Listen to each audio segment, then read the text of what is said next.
अच्छा जी, हम स्टार्ट करते हैं गायनोकोलॉजी बाय 10 टीचर्स। इसमें चैप्टर नंबर 9 स्टार्ट करेंगे, sexually transmitted infections and related conditions. ठीक है, तो सबसे पहले तो इस चैप्टर में इन्होंने एक्सप्लेन किया है, इंट्रोडक्शन है। ठीक है, हम सीखेंगे टेकिंग सेक्सुअल हिस्ट्री।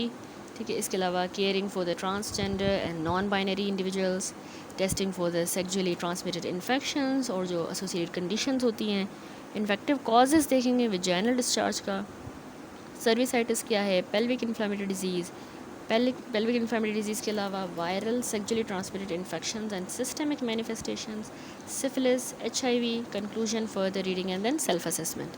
ठीक है, तो इस चैप्टर के हमारे लर्निंग ऑब्जेक्टिव्स क्या होंगे, इसमें हम समझेंगे इंपॉर्टेंस सेक्सुअली ट्रांसमिटेड इन्फेक्शंस की और जो रिलेटेड कंडीशंस है गायनोकोलॉजी में। ठीक है, describe the testing, diagnosis and management of the sexually transmitted infections and related conditions. हम सीखेंगे कि किस तरह सेक्सुअल हिस्ट्री ली जाती है, हमने समझना है डायग्नोसिस को और principles of management and prevention of HIV. ठीक है, describe the management of HIV positive mother, उनके इन्फेंट और फैमिली, इन सबकी मैनेजमेंट किस तरह होगी। एंड लास्ट में understand caring for transgender and non binary individual with in gynaecology. ठीक है, दैट्स इट। तो सबसे पहले स्टार्ट करते हैं इंट्रोडक्शन से। अच्छा, इंट्रोडक्शन में इन्होंने सबसे पहले तो एक्सप्लेन किया है कि क्रूशल है गायनोकोलॉजी में कि understanding of sexually transmitted infection और उनकी कॉम्प्लिकेशंस गायनोकोलॉजिकल प्रैक्टिस में बहुत ज़रूरी है। ठीक है, ये सब्जेक्ट फ्रीक्वेंटली मिसअंडरस्टूड होता है और इसमें जो इम्पैक्ट होता है अफेक्टेड वुमेन पे, उनके पार्टनर्स पे, बच्चों पे, ये बहुत ज़्यादा सिग्निफिकेंट हो सकता है। देखिए, सेक्सुअली ट्रांसमिटेड इन्फेक्शन एसिम्टोमेटिक हो सकते हैं, यानी इसमें हमें कोई सिम्टम नहीं भी मिल सकता, लेकिन ये दूसरों में ट्रांसमिट भी हो सकता है और सीरियस इमीडिएट या फ्यूचर प्रॉब्लम्स करवा सकता है, जैसे ह्यूमन पेपिलोमा वायरस जो है वो सर्वाइकल कैंसर करवा सकता है। ठीक है, तो ये डिस्प्रोपोर्शनेटली यंगर पीपल्स को अफेक्ट करती है कंडीशन, और ये इंक्रीजिंगली ओल्डर पीपल में भी देखी गई है, जहाँ पे डायग्नोसिस ऑफन मिस हो जाती है या कंसीडर नहीं की जाती। STIs ऑफन को एग्जिस्ट करते हैं, तो अगर एक STI मिलता है तो आपने दूसरों के लिए भी स्क्रीन करना होता है। ठीक है, टेस्ट जो है उससे वास्टली इम्प्रूव हुए हैं रिसेंटली। हाई सेंसिटिव और एक्यूरेट मोलिकुलर टेस्ट आजकल आ गए हैं जिनको यूज़ करना इजी है, जैसे एक स्वाब की मदद से मल्टीपल इन्फेक्शन डिटेक्ट कर लेते हैं या यूरिन सैंपल की मदद से। ठीक है, सीरोलॉजिकल टेस्ट जो है वो ब्लड बॉर्न वायरसेस के लिए जैसे हेपाटाइटिस वगैरह हो गए, इसके अलावा सिफिलिस के लिए भी सीरोलॉजिकल टेस्ट ज़्यादा एक्यूरेट हैं और ये हम जैसे एक्सपोजर हुआ सूनर आफ्टर एक्सपोजर परफॉर्म किए जाएंगे ये टेस्ट। ठीक है, वुमेन वैसे फ़र्स्ट डायग्नोज होती हैं जब वो रिप्रोडक्टिव हेल्थ केयर को अटेंड करती हैं और उनकी स्क्रीनिंग टेस्ट किए जाते हैं, तो यूजुअली जब उनकी यंग फैमिलीज़ हों। ठीक है, पेशेंट को सपोर्ट की ज़रूरत होती है to inform the current and previous partners, so those partners can be tested and treated. ठीक है, तो इससे ये फ़ायदा होगा कि री इन्फेक्शन नहीं होगा पेशेंट का अपना भी, दोबारा पेशेंट को हम ट्रीट कर रहे हैं, दोबारा उसको री इन्फेक्शन हो जाएगा अगर हमने पार्टनर को ट्रीट ना किया। ठीक है, और इसी तरह ये प्रिवेंट होगा और on going transmission in the community में भी डिजीज़ नहीं फैलेगी। तो पार्टनर नोटिफिकेशन बहुत ज़्यादा ज़रूरी होता है। बच्चों को भी टेस्ट किया जाएगा, ट्रीट किया जाएगा अगर वो प्रेगनेंसी के दौरान एक्सपोज हुए थे, बर्थ के दौरान या ब्रेस्ट फीडिंग के दौरान। ठीक है, पार्टनर नोटिफिकेशन और चाइल्ड टेस्टिंग बहुत ज़्यादा क्रूशल है, लेकिन चैलेंजिंग एस्पेक्ट है STI मैनेजमेंट का, बहुत ज़्यादा चैलेंजिंग होता है पार्टनर को ट्रीट करना और बच्चों को टेस्ट करना। ठीक है, कंसल्टेशन से ही हमें पता लग सकता है कि फ़ीमेल को कोई सेक्सुअल या डोमेस्टिक वायलेंस तो नहीं है, अब्यूज़, कोरेक्शन या exploitation, specially womens and girls की, making safeguarding a consideration. Treatment has transform the HIV from a life limiting disease to a chronic manageable condition. अब जो है ये क्रॉनिक मैनेजेबल कंडीशन है HIV, पहले एक life limiting disease होती थी। इफ़ेक्टिव HIV के ट्रीटमेंट से हम ट्रांसमिशन को प्रिवेंट कर सकते हैं, prevent the transmission to sexual partners and children. ठीक है, अगर HIV को सही से ट्रीट किया जाए। ट्रीटमेंट वैसे सिंपल है, लेस टॉक्सिक है, चीप है और लेस मॉनिटरिंग की ज़रूरत है। STIs और HIV स्टिग्मेटाइजिंग कंडीशन है, ये मुश्किल है वुमेन के लिए कि वो अपने पार्टनर को इन्फॉर्म करे, फ्रेंड्स को या फैमिली को। फीमेल्स आइसोलेट हो जाती हैं, उनको एक्स्ट्रा सपोर्ट की ज़रूरत होती है। Respecting and maintaining the patients confidentiality is vital. ठीक हो गया, तो ये सारा जो है इस चैप्टर का इंट्रोडक्शन था और जनरल इंपॉर्टेंस इसमें यहाँ पे इसने बताई सेक्सुअली ट्रांसमिटेड इन्फेक्शन की।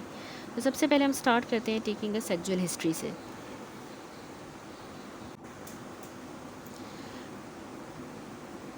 अच्छा, पहला जो स्टेप होता है वो होता है आइडेंटिफिकेशन। ठीक है। सेक्सुअल हिस्ट्री का इनिशियल स्टेप यही होता है कि हम आइडेंटिफाई करें और ट्रीट करें सेक्सुअली ट्रांसमिटेड इन्फेक्शंस को। तो इससे हेल्थ केयर प्रोफेशनल जो है वो रिस्क को क्वांटिफाई करता है, डिसाइड करता है कि वेदर टेस्ट नीडेड हैं और इन्फॉर्मेशन गैदर करेगा नेसेसरी फॉर द ट्रीटमेंट। इससे पेशेंट के कंसर्न्स भी एक्सप्रेस होते हैं और पेशेंट भी क्वेश्चंस पूछता है, ठीक है। आप कैसे स्टार्ट करोगे? स्टार्ट बाय इंश्योरिंग प्राइवेसी होनी चाहिए, एक्सप्लेन करेंगे कि क्यों ये सब्जेक्ट जो है ब्रोच किया गया है, परमिशन लेंगे टू प्रोसीड, और रीअश्योर करोगे आप पेशेंट को अबाउट द कॉन्फिडेंशियलिटी, ठीक है। इंपॉर्टेंट पॉइंट जो इसमें हमने कवर करने हैं वो इस टेबल 9.1 में गिवन है। तो सबसे पहले ये टेबल देख लेते हैं 9.1। इसमें actually points to cover in a sexual history given है and screening questions for the sexual exploitation. तो ये रैशनल है for the questions and corresponding points to cover. सबसे पहला जो इसमें इन्होंने टेबल में रैशनल दिया है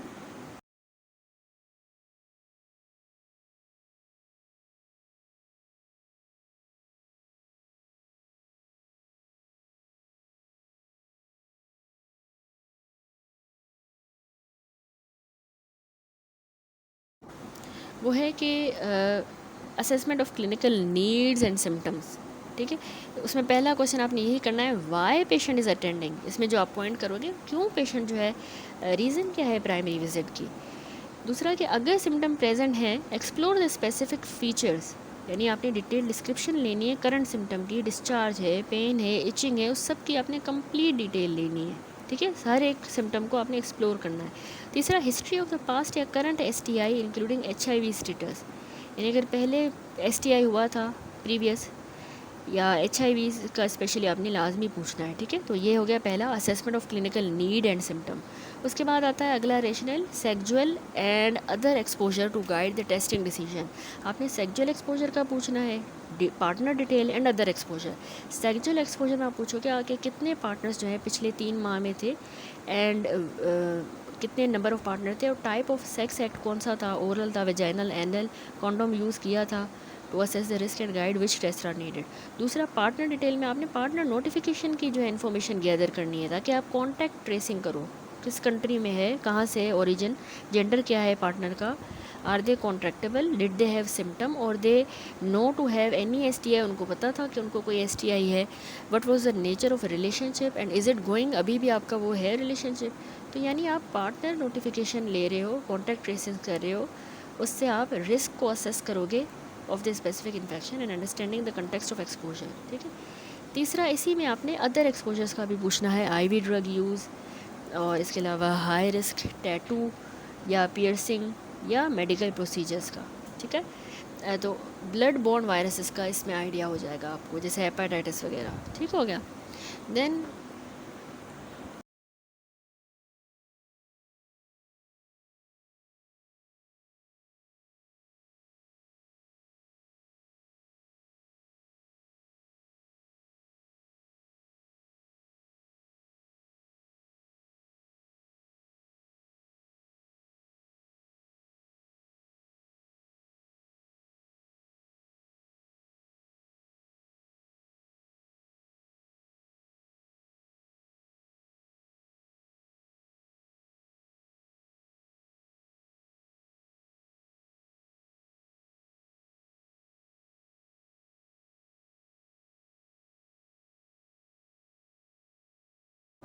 उसके बाद थर्ड आता है contraception needs and pregnancy risk assessment, यानी इसमें आप क्या पूछोगे, लास्ट मेंस्ट्रुअल पीरियड, कोई current pregnancy risk and need for pregnancy test, यानी आप पेशेंट को डिटरमाइन करो कि अभी अगर प्रेग्नेंट, करंटली वो प्रेग्नेंट है या प्रेगनेंसी का रिस्क तो नहीं है, क्योंकि उस हिसाब से फिर टेस्टिंग और ट्रीटमेंट होगी ना, तो ये पूछना है। दूसरा, इसमें आपने ये भी पूछना है कि अपॉर्चुनिटी टू प्रोवाइड कंट्रासेप्शन, आप उसको बर्थ कंट्रोल मेथड आपने उसके साथ डिस्कस करने हैं, ठीक है। देन अगला है अदर सेक्सुअल हेल्थ रिकॉर्ड, इसमें आपने cervical cytology and opportunity to provide if needed, आपने ना सिमेयर्स के बारे में डिस्कस करना है, अरेंज करना है, उसकी सर्वाइकल स्क्रीनिंग करनी है, और इसी में vaccination, human papilloma virus vaccine, hepatitis B vaccine and opportunity to provide if appropriate, ये आपने डिस्कस करनी है वैक्सीनेशंस। और others usually as raised by the patient, जैसे अदर क्वेश्चन अगर पेशेंट आपसे पूछता है सेक्सुअल फंक्शन से रिलेटेड या सेटिस्फेक्शन से रिलेटेड, ठीक है, तो वो भी आपने इसे डिस्कस करना है। उसके बाद आता है असेसमेंट ऑफ एक्सप्लॉयटेशन, वायलेंस या अब्यूज़।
ठीक है, इसी में जो है आपने पूछना है 3 क्वेश्चंस करने कि कोई फोर्स्ड सेक्स या वायलेंस या अब्यूज़ तो नहीं हो रहा उसका सेक्स पार्टनर से। ठीक है, कोई कोएर्सिव सेक्स यानी फोर्सफुली कुछ करवाया जाए उसको कहते हैं coercive. Any coercive sex is the women vulnerable position from her sex partner और ऑन ओकेजन देयर फैमिली और फ्रेंड्स। ठीक है, और यंगर पीपल के लिए जो सारे 16 से नीचे हैं तो उनमें what is the as of their sex partner ये पूछना है।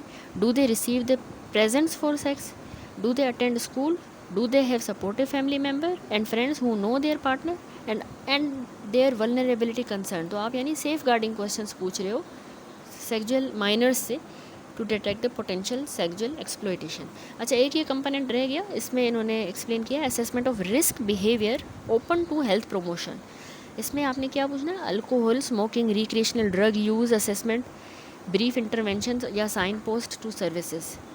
यानी आपने लाइफस्टाइल रिस्क फैक्टर्स आइडेंटिफाई किए जो इम्पेक्ट करते हैं सेक्सुअल हेल्थ को या ओवरऑल हेल्थ को and provide immediate advice on referral any अच्छा, तो यहाँ तक ये कंप्लीट हुआ। ठीक है, तो ये सारा जो हमने देख लिया टेबल 9.1। आगे देखिए थ्योरी हम डिस्कस कर रहे थे कि हमने जो है स्क्रीनिंग क्वेश्चंस करने हैं for abuse, exploitation, coercion must be included as this can happen to anyone particularly young women and sexually active childrens. ठीक है, तो आपने ये सारे क्वेश्चंस करने हैं। अब लास्ट में इसने पैराग्राफ को कंप्लीट किया है कि this is also opportunity for health promotion, brief intervention और signposting to other services when excessive alcohol, smoking और recreational drug use, specially sexualised use, the use of drugs to facilitate the sexual experience is identified. The method for conveying results और any follow up should be agreed. Capacity assessment is crucial for those under the age of 16 seeking health care without the knowledge or consent of their parents. This is to ensure they are able to understand the health care they are assessing and the implication and consequences of the test and treatment they are consenting to. ठीक है, that's it। तो अब जो है उसके बाद आ जाएं, ये छोटा सा टॉपिक है जिसमें caring for the transgender and non binary individuals given है। ठीक है, ये थोड़ा सा मैं आपको एक्सप्लेन करती हूँ। देखिए इसमें जो है डिफरेंट टर्मिनोलॉजीज़ यूज़ हुई हैं जिसमें सबसे पहले तो आपको पता होना चाहिए कि what is transgender, cisgender, non binary. Transgender term जो है उन लोगों के लिए यूज़ की जाती है एक्चुअली जो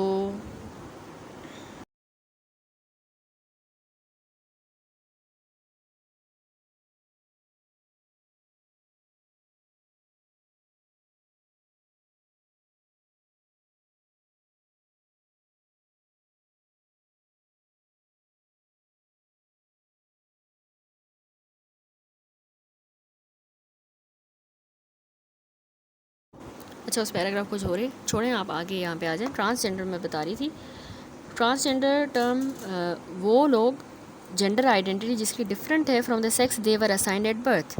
ठीक है, जो बर्थ के टाइम पे उनको सेक्स असाइन किया गया था उससे उनकी अभी जो है जेंडर आइडेंटिटी डिफरेंट है, तो हम कहेंगे this is transgender.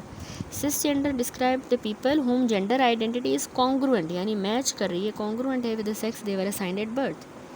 Non binary term हम यूज़ करते हैं to describe the gender that are not exclusively male और फीमेल। ठीक है, ना तो मेल है ना फीमेल है एक्सक्लूसिवली, तो उनको हम नॉन बाइनरी कहेंगे। ठीक हो गया। तो अब जो है आ जाए मेडिकल ट्रांजिशन, इसने थोड़ी सी समझाई है कि ट्रांस पीपल मे और may not choose to undergo medical transition. उनकी मेडिकल ट्रांजिशन हो भी सकती है, नहीं भी हो सकती। फॉर्म्स ऑफ ट्रांजिशंस भी होती हैं, हार्मोन्स की फॉर्म में, सर्जरी की फॉर्म में, ठीक है। आगे इसने बताया, it is of paramount importance to ensure health care environment that is inclusive and respectful for all individual. सबके लिए वो इन्वायरमेंट अच्छा होना चाहिए, रिस्पेक्टफुल होना चाहिए। ट्रांसजेंडर पीपल के लिए भी अप्रोप्रिएट इक्वालिटी और डाइवर्सिटी ट्रेनिंग होनी चाहिए पूरे स्टाफ की to achieve this inclusive environment. Using individual preferred pronoun and name is crucial for the respectful care, ठीक है, उनको नाम से मुखातिब किया जाए। करंट एनाटमी पेशेंट की जो एस्टेब्लिश करनी चाहिए कि उनके पास कौन से बॉडी पार्ट है, if they are taking hormones and type of sexual activity they partake in will help inform the appropriate medical management. यानी उस हिसाब से फिर हम स्क्रीनिंग टेस्ट और ये देखेंगे। तो ये सारे जो है डिटेल्ड क्वेश्चन करने हैं। स्टाफ ट्रेनिंग देखी हमने, इंक्लूसिविटी मैंने आपको बताया वाइटल है, रिस्पेक्टफुल होना चाहिए और क्रूशल रिस्पेक्टफुल प्रैक्टिसेस होनी चाहिए, मैनेजमेंट को इन्फॉर्म करना है, ठीक है। अब आए हेल्थ डिस्पैरिटीज़ एंड रिस्क पे। ट्रांस पीपल जो है ना ज़्यादा रेट ऑफ वायलेंस पे होते हैं, हमने देखा है इनमें डोमेस्टिक वायलेंस भी ज़्यादा है, सेक्सुअल अब्यूज़ भी ज़्यादा होता है और यही जो है वो ड्रग या अल्कोहल मिस यूज़ को भी ज़्यादा एक्सपीरियंस करते हैं, इनमें एक्सपीरियंस हायर रेट है, ठीक है। लास्ट में इसने कुछ essential sexual and reproductive health services बताई हैं जो कि ट्रांसजेंडर या नॉन बाइनरी इंडिविजुअल्स को प्रोवाइड करनी चाहिए। जैसे उनको हमने कॉन्ट्रासेप्शन का बताना है, sexually transmitted infection screening, vaccination specially जैसे ह्यूमन पेपिलोमा वायरस की वैक्सीन, ठीक है। आगे देखें,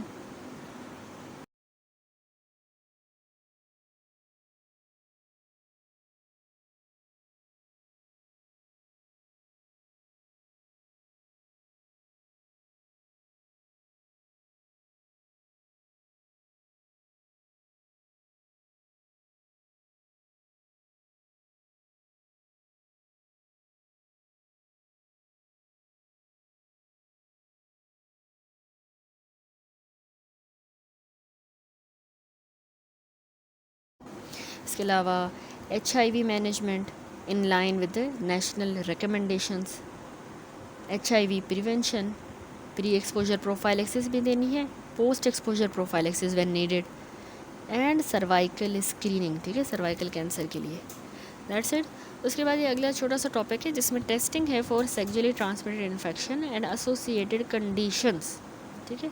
यहाँ पर इसने टेबल में बताया है इस छोटे से टॉपिक में, टेस्टिंग मेथड हाईली एक्यूरेट होते हैं और नॉन इन्वेजिव हैं, यानी अब उनमें स्किन वगैरह को पियर्स नहीं करना पड़ता, एक्सटेंसिव प्रोसीजर नहीं है। ये फर्स्ट लाइन टेस्टिंग है, यानी नॉन इन्वेजिव टेस्ट को हम हमेशा फर्स्ट लाइन स्क्रीनिंग मेथड कहते हैं STIs के लिए। इनमें मल्टीपल असे आ जाते हैं, यानी सेवरल चीज़ों को एक एक चीज़ में ही हम देख रहे हैं, मल्टीपल असे। अच्छा, ये इंपॉर्टेंट है कि इन मल्टीपल असे को अप्रोप्रिएटली यूज़ किया जाए। डेंजर जो है दैट में include the test for commensal organism. Commensal जो हमारे अपने होते हैं, नेचुरली रह रहे होते हैं बॉडी पे या बॉडी के अंदर या बॉडी के ऊपर, या वो ऑर्गेनिजम्स जो कि पैथोजेनिक नहीं हैं, ठीक है, डिजीज़ कॉजिंग नहीं है, तो इनकी वजह से जो है एक तो कमेंसल्स और जो पैथोजेनिक नहीं है इनका थोड़ा सा डेंजर होता है, ठीक है, इस मल्टीपल असे में। Testing for the non pathogenic organism अगर हमने कर ली तो हमें कन्फ्यूजन हो सकती है और अननेसेसरी ट्रीटमेंट हो सकता है, ठीक है, तो इनको भी जहन में रखना है। तो उसके बाद अब एक टेबल है 9.2, उसमें जो है डिफरेंट इन्होंने कॉजेज़ बताए हैं, समराइज़ किए हैं, appropriate screening and diagnostic test, ठीक है। अच्छा, ये सारा पैराग्राफ मैंने पढ़ लिया, थोड़ा सा आप वीडियो को थोड़ा सा 10 सेकंड्स फास्टर कर लें, आगे कर लें।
अच्छा, ये टेबल देखें तो इसमें डिफरेंट STIs हैं और related conditions in the women summarize हुई हुई हैं। सबसे पहले है बैक्टीरियल वेजिनोसिस।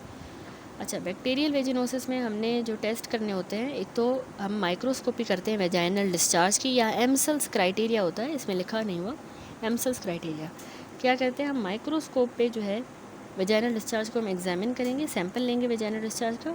माइक्रोस्कोप पे हमने उसमें क्लू सेल्स देखने होते हैं, याद रखें, क्लू सेल्स और चेंजेस इन द फ्लोरा। और एमसेल्स क्राइटेरिया यूज़ करते हैं। उसमें एमसेल्स क्राइटेरिया में 4 चीज़ें हैं, 4 में से अगर 3 चीज़ें हैं तो हम कहते हैं this is a positive Amsel criteria. एक है डिस्चार्ज, अपीयरेंस क्लू सेल्स की अगर हमें नज़र आ रही है, पीएच और स्मेल।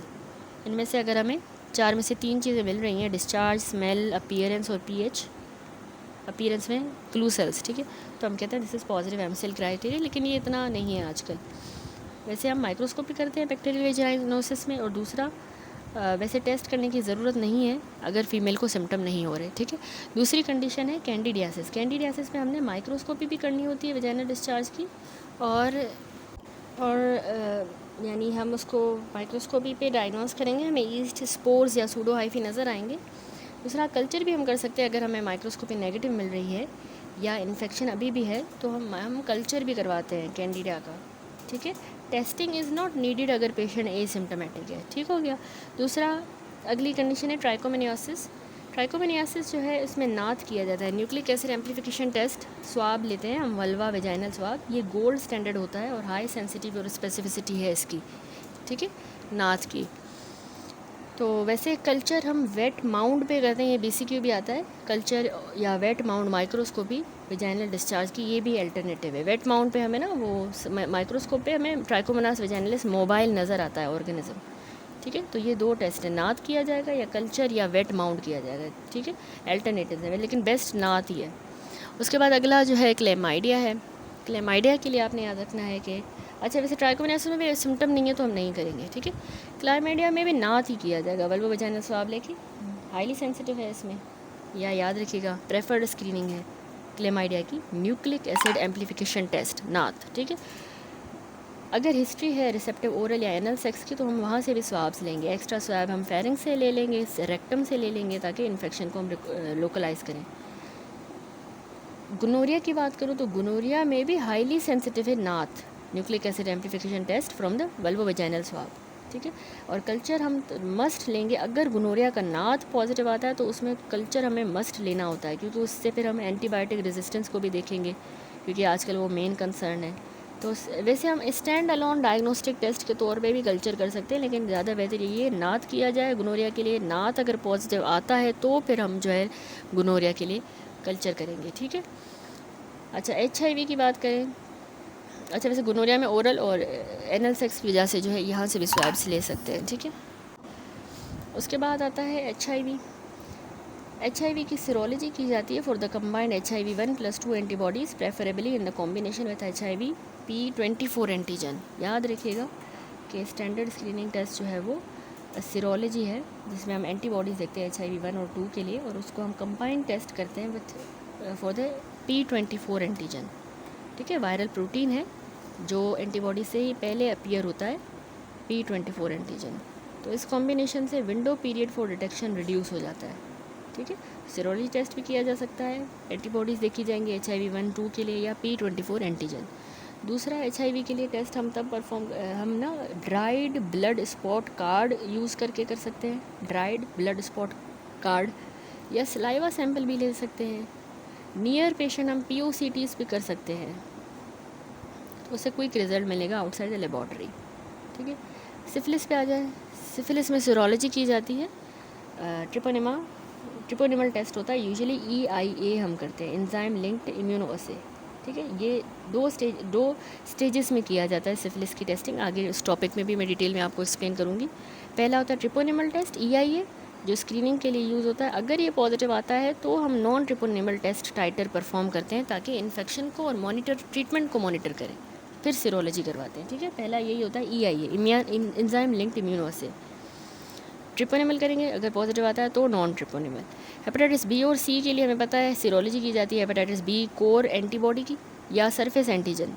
C के लिए हेपेटाइटिस C एंटीबॉडी देखी जाएगी। ठीक है। और ब्लड बॉर्न वायरसेस के टेस्ट टिपिकली हम तब परफॉर्म करते हैं जब पेशेंट इस एरिया से हो जहाँ वायरसेस कॉमन है या जहाँ पे रिस्क फैक्टर्स हैं, जैसे आईवी ड्रग यूज़ या सेक्स वर्क में एंगेजमेंट। ठीक हो गया, दैट्स इट। तो ये जो है टेबल था, इसमें सारी हमने देखी इन्फेक्शंस की, STIs और उनकी कंडीशंस रिलेटेड।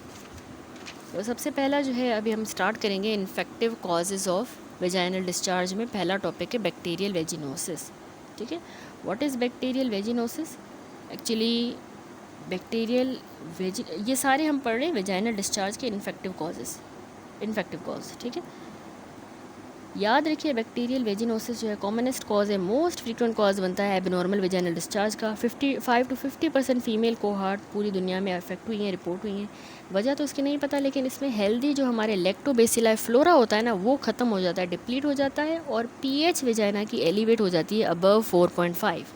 ठीक है, वो बैक्टीरिया याद रखें, लैक्टोबैसिलाई फ्लोरा ख़त्म हो जाता है, डिप्लीट हो जाता है हमारा healthy bacteria, vaginal pH elevate हो जाती है, और वेजाइना पे गार्डेनेला वेजाइनलिस की एक बायोफिल्म क्रिएट हो जाती है। ये भी ऑब्जर्व किया गया है। ब्लैक रेस में ये ज़्यादा कॉमन है, रिस्क फैक्टर है। डॉशिंग कहते हैं बहुत ज़्यादा एक्सेसिव वॉशिंग को कहते हैं, वेजाइना को वॉश किया जाए, डॉशिंग, ये भी एक रिस्क फैक्टर है। ठीक है, और smoking, new sexual partner, receiving oral sex.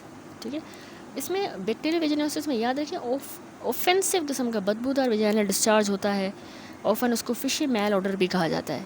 Homogeneous examination पे नज़र कैसा आएगा? होमोजीनियस किस्म का ऑफ वाइट कलर का वेजाइनल डिस्चार्ज होगा जिसमें pH उसकी हाई होगी। कैसे डायग्नोस करते हैं? हमने ग्राम स्टेन करना होता है, एमसेल्स क्राइटेरिया। ग्राम स्टेन में याद रखें वैसे इसका गोल्ड स्टैंडर्ड है, वह आइजन या न्यूजेंट्स क्राइटेरिया इसके वैलिडेटेड मेथड है।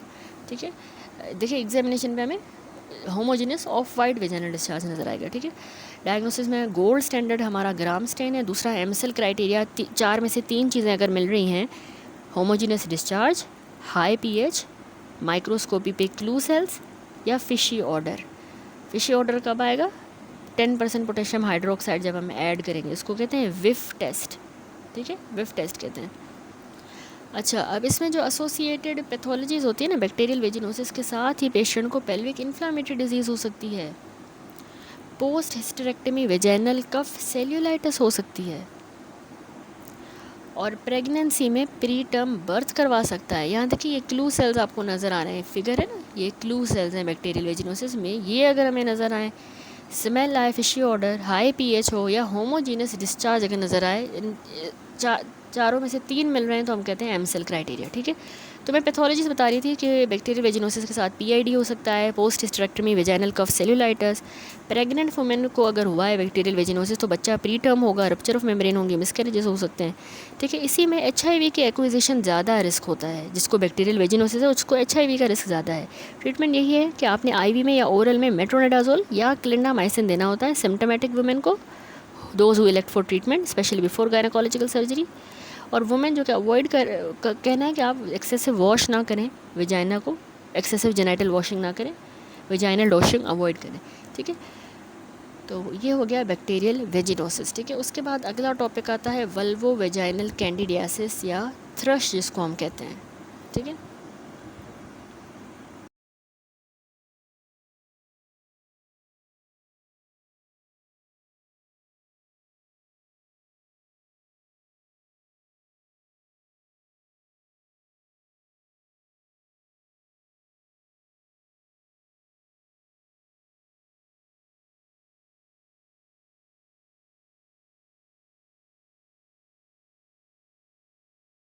अच्छा यहाँ पर ये फिगर देख लें, इसमें वैसे इन्होंने एक्सप्लेन किया है, ये फिगर बने हुए हैं ABCD 9.1 में।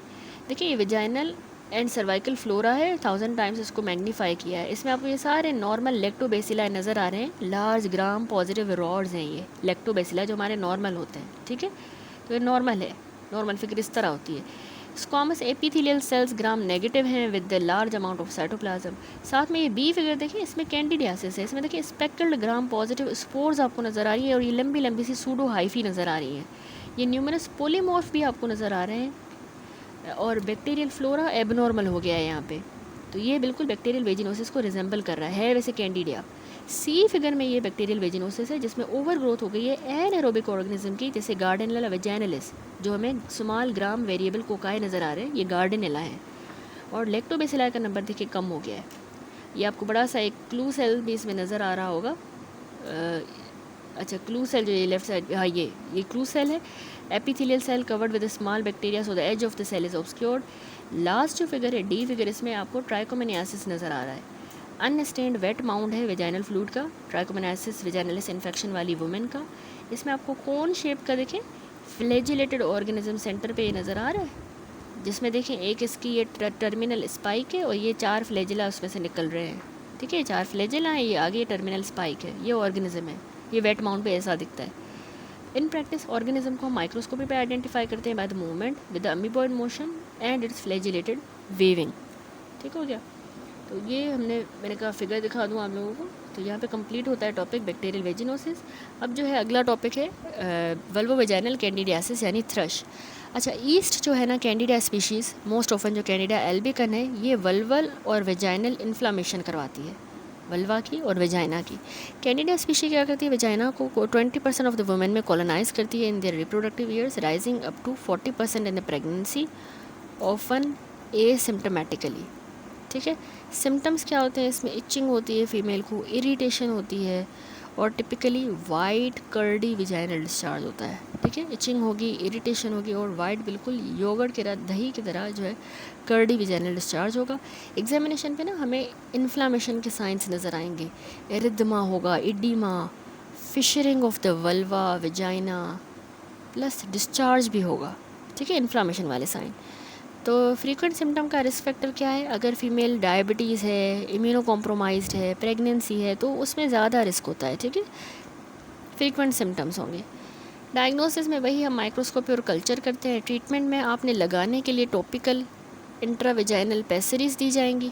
ये देखें वाइट सा डिस्चार्ज है, वाइट कर्डी वेजाइनल डिस्चार्ज। ठीक है, सर्विक्स को इसने अफेक्ट किया है। अच्छा, ट्रॉपिकल इंट्रावेजाइनल पेसरीज दी जाती हैं या ओरल इमिडाजोल।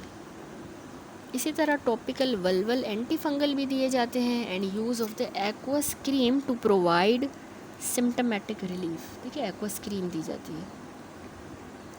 एक मोस्ट इम्पॉर्टेंट बात याद रखें कैंडिडियासिस में कि ये एसटीआई नहीं है। हाँ, ये सेक्सुअली ट्रांसमिटेड इन्फेक्शन नहीं है, और पार्टनर जिसको सिम्टम नहीं है तो उसको ट्रीटमेंट की ज़रूरत नहीं है। ठीक हो गया। देन अगला इन्फेक्शन जो वेजाइनल डिस्चार्ज करवाता है उसमें आता है ट्राइकोमोनियासिस। ये आपको नज़र आ रहा है, ये इसका प्रोटोजोल इन्फेक्शन होता है। ठीक है, वेजाइनल और यूरिथ्रल इन्फेक्शन होता है, फ्लैजिलेटेड प्रोटोजोआ है जिसको हम कहते हैं ट्राइकोमोनास वेजाइनलिस, उसकी वजह से होता है ये ट्राइकोमोनियासिस। वेजाइना को और यूरिथ्रा का इन्फेक्शन है। इसमें वेजाइनल डिस्चार्ज होता है और वल्वो वेजिनाइटिस के साइंस होंगे, वल्वा और वेजाइना के इन्फ्लामेशन के साइंस होंगे। 50% वुमेन और मोस्ट जो मेल पार्टनर्स है वो एसिम्टोमेटिक होते हैं। ये कैसे ट्रांसमिट होता है, सेक्सुअली। इसमें करंट और रिसेंट सेक्सुअल पार्टनर का ट्रीटमेंट भी करना होगा। सम एविडेंस सजेस्ट करते हैं कि नेगेटिव प्रेगनेंसी आउटकम है, यानी अगर किसी को ट्राइकोमोनियासिस है तो उसको प्री टर्म बर्थ होगा, बच्चे को लो बर्थ वेट होगा, मैटरनल पोस्टपार्टम सेप्सिस हो सकती है। ठीक है, तो टेस्टिंग हमने सिम्टम वाली वुमेन में करनी है। कौन सा टेस्ट करवाएंगे, नात करवाएंगे, nucleic acid amplification test, vaginal या एंडो सर्वाइकल स्वाब पे या यूरिन पे with sensitivity specificity over 95%। NAAT also detect the Neisseria gonorrhoeae and chlamydia trachomatis भी पता लग जाएगा सेम सैंपल पे। माइक्रोस्कोपी भी कर सकते हैं, कल्चर और POCTs, लेकिन दे आर लेस सेंसिटिव। ठीक है, ट्रीटमेंट क्या है, हमने सिस्टमिक खाने के लिए मेट्रोनिडाजोल रिजीम देनी होगी फीमेल को। ठीक हो गया, दैट्स इट। उसके बाद आता है अगला topic which is the cervicitis and pelvic inflammatory disease. आगे देख लें।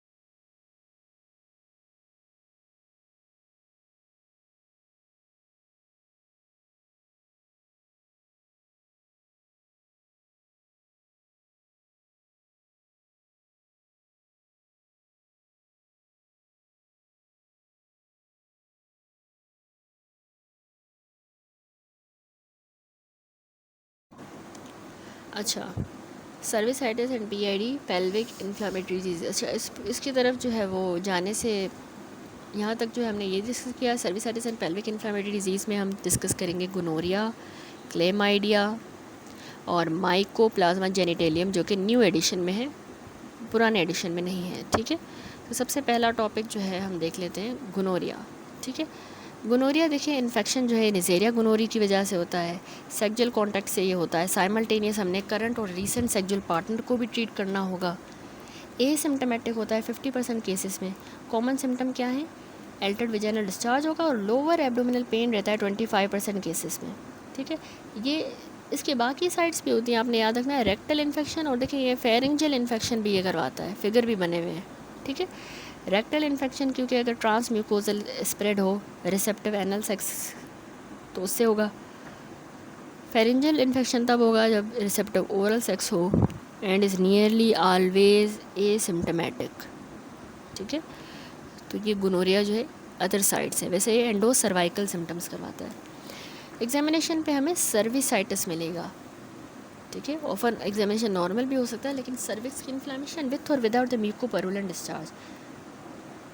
यही गोनोरिया जो है ना आगे जाके पीआईडी करवाता है, pelvic inflammatory disease, ascending infection करवाएगा।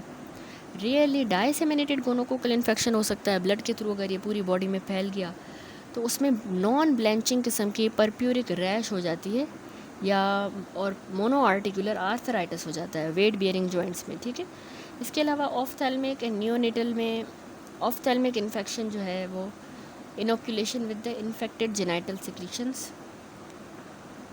ठीक है, इन्फेक्टेड जेनाइटल सिक्रीशंस से बच्चे को ऑफ्थेल्मिक इन्फेक्शन हो सकता है। नियोनेटल इन्फेक्शन तब होगा जब मदर को एंडो सर्वाइकल इन्फेक्शन डिलीवरी के टाइम पे हुआ था, गोनोरिया डिलीवरी के टाइम पे। टेस्टिंग हमने कैसे करनी है? जिस वुमेन को सिम्टम्स हो रहे हैं या जिसको कोई और सेक्सुअली ट्रांसमिटेड इन्फेक्शन है तो उसको हम गोनोरिया के लिए भी टेस्ट करेंगे, जिसमें आपने नाथ करवाना है, हाईली सेंसिटिव और स्पेसिफिक है। अगर नेज़ेरिया गोनोरिया आइडेंटिफाई हो जाता है तो आपने कल्चर करना होगा और सेंसिटिविटी टेस्टिंग करनी होगी due to the development of widespread antimicrobial resistance. यानी आपने नाथ तो किया लेकिन आप कल्चर और सेंसिटिविटी भी करोगे, क्योंकि आजकल इसकी रेजिस्टेंस बहुत ज़्यादा है गोनोरिया की। डुअल स्क्रीनिंग जब भी आप गोनोरिया के लिए टेस्ट करो तो बाकी एसटीआईज या क्लेमाइडिया के लिए भी उसी टाइम लाजमी स्क्रीन कर लेना होता है, क्योंकि इनका डुअल इन्फेक्शन बहुत ज़्यादा कॉमन है। ठीक है, उसके बाद आता है कि ट्रीटमेंट।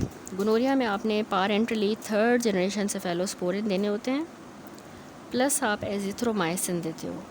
ठीक है, बैक्टीरियल वेजिनोसिस में मैंने आपको क्या बताया था ट्रीटमेंट, कि हम उसमें मेट्रोनिडाजोल या क्लिंडामाइसिन दे रहे थे। ठीक है, क्योंकि वो प्रोटोजोल था। इसी तरह वल्वो वेजाइनल जो थ्रश था कैंडिडियासिस, उसमें हम या तो इमिडाजोल ओरल दे रहे थे या टॉपिकली इंट्रावेजाइनल पैसिरीज दे रहे थे, और टॉपिकल वल्वल एंटीफंगल्स भी दे सकते हैं, एक्वस क्रीम्स दे सकते हैं। लेकिन यहाँ पर गोनोरिया में आपने याद रखना है कि हम जो है वो 3rd जनरेशन पारेंटली सेफेलोस्पोरिन्स दे रहे हैं आईवी में। ठीक है, प्लस में एजिथ्रोमाइसिन। अच्छा जी, उसके बाद जो है cervicitis and pelvic inflammatory disease में गोनोरिया के बाद अब दूसरा कंपोनेंट है क्लेमाइडिया। ठीक है, क्लेमाइडियल इन्फेक्शन आप याद रखें कि मोस्ट कॉमन जो बैक्टीरियल सेक्सुअली ट्रांसमिटेड इन्फेक्शन है वो क्लेमाइडियल इन्फेक्शन है। ठीक है, फ्रीक्वेंसी के लिहाज से भी अगर हम देखें तो इसमें जो मोस्ट अफेक्टेड ग्रुप है वो 25 ईयर्स की जो वुमेंस हैं कॉमनली वो अफेक्ट होती हैं। एसिम्प्टोमेटिक होता है। ठीक है, क्लेमाइडिया ट्रैकोमैटिस सिम्टम्स के बगैर ऑफनली होता है। इवन जब अगर एसिम्प्टोमेटिक भी होगा तब भी ये सब क्लिनिकल पेल्विक इन्फ्लेमेटरी डिजीज़ करवाएगा, और उसकी वजह से फिर सब्सिक्वेंट कॉम्प्लिकेशंस होंगी, जैसे फ़ीमेल को सब फर्टिलिटी हो सकती है, एक्टोपिक प्रेगनेंसी हो सकती है। ठीक है, अच्छा, स्क्रीनिंग प्रोग्राम डेवलप हुए हैं जो 25 ईयर्स से कम उम्र की जो वुमेन हैं उनके लिए, क्योंकि उनको रिस्क होता है ना कि वो एसिम्प्टोमेटिक कॉम्प्लिकेशंस ना हो जाएं, सब फर्टिलिटी वगैरह, तो उनके लिए स्क्रीनिंग प्रोग्राम डेवलप हुए हैं, तो उससे ताकि पेल्विक इन्फ्लेमेटरी डिजीज़ का इंसिडेंस कम हो। ठीक है, अब टेस्टिंग की वजह आल्सो नेसेसरी है उन वुमेन के लिए जिनमें अदर फैक्टर्स हों, जैसे जिसका न्यू सेक्सुअल पार्टनर हो, या जिसको सिम्टम्स हो जैसे एल्टर्ड वेजाइनल डिस्चार्ज, या इंटरमेंस्ट्रुअल पोस्ट कोइटल ब्लीडिंग हो रही है, या एब्डोमिनल पेन है, तो उनके लिए भी टेस्टिंग की जाती है क्लेमाइडिया के लिए। ठीक है, फिज़िकल एग्जामिनेशन वैसे तो इसमें हमें नॉर्मली मिलती है, लेकिन इसमें सर्विसाइटिस हमें मिलता है, यानी कि सर्विक्स की इन्फ्लामेशन विथ अ म्यूकोपैरुलेंट डिस्चार्ज। याद रखें, म्यूकोपैरुलेंट डिस्चार्ज। इन्फेक्शन जो है बाकी म्यूकोजल साइट्स में भी हो सकता है, बिल्कुल जिस तरह गोनोरिया में हो रहा था, लेकिन यहाँ पे लेस एक्सटेंड। न्यूबॉर्न्स जो इन मदर्स के बॉर्न होंगे उनकी सर्वाइकल इन्फेक्शन के साथ जिन मदर को बॉर्न हो रहे हैं उन बच्चों को कंजक्टिवाइटिस होगा, ठीक है। इसी तरह टाइप ऑफ रिएक्टिव आर्थराइटिस भी इसमें होता है, ठीक है। वेट बियरिंग जॉइंट को अफेक्ट करता है, लेकिन ये मेन में ज़्यादा कॉमन है, ठीक है, रिएक्टिव आर्थराइटिस। कौन सी डायग्नोसिस करेंगे हम, कैसे नाथ करवाएंगे, न्यूक्लिक एसिड एम्प्लीफिकेशन टेस्ट, ठीक है। उसमें सेंसिटिविटी स्पेसिफिसिटी हाई है। ऑप्टिमल जेनाइटल स्पेसिमेन जो है वुमेन का, वो हमने वल्वो वेजाइनल स्वाब लेना होता है, जो कि हम खुद भी ले सकते हैं without compromising the diagnostic accuracy, यानी फीमेल खुद भी ले सकती है, सेल्फ टेकिंग। अच्छा, ट्रीटमेंट रिजिम अनकॉम्प्लिकेटेड केस में इक्वली इफ़ेक्टिव ट्रीटमेंट है for the uncomplicated genital chlamydia. उसमें आ जाता है एजिथ्रोमाइसिन देंगे या फिर आप डॉक्सीसाइक्लिन दोगे, ठीक है। एजिथ्रोमाइसिन इसलिए फेवर की जाती है क्योंकि उसका सिंगल डोज टॉलरेट हो जाता है, वेल टॉलरेट।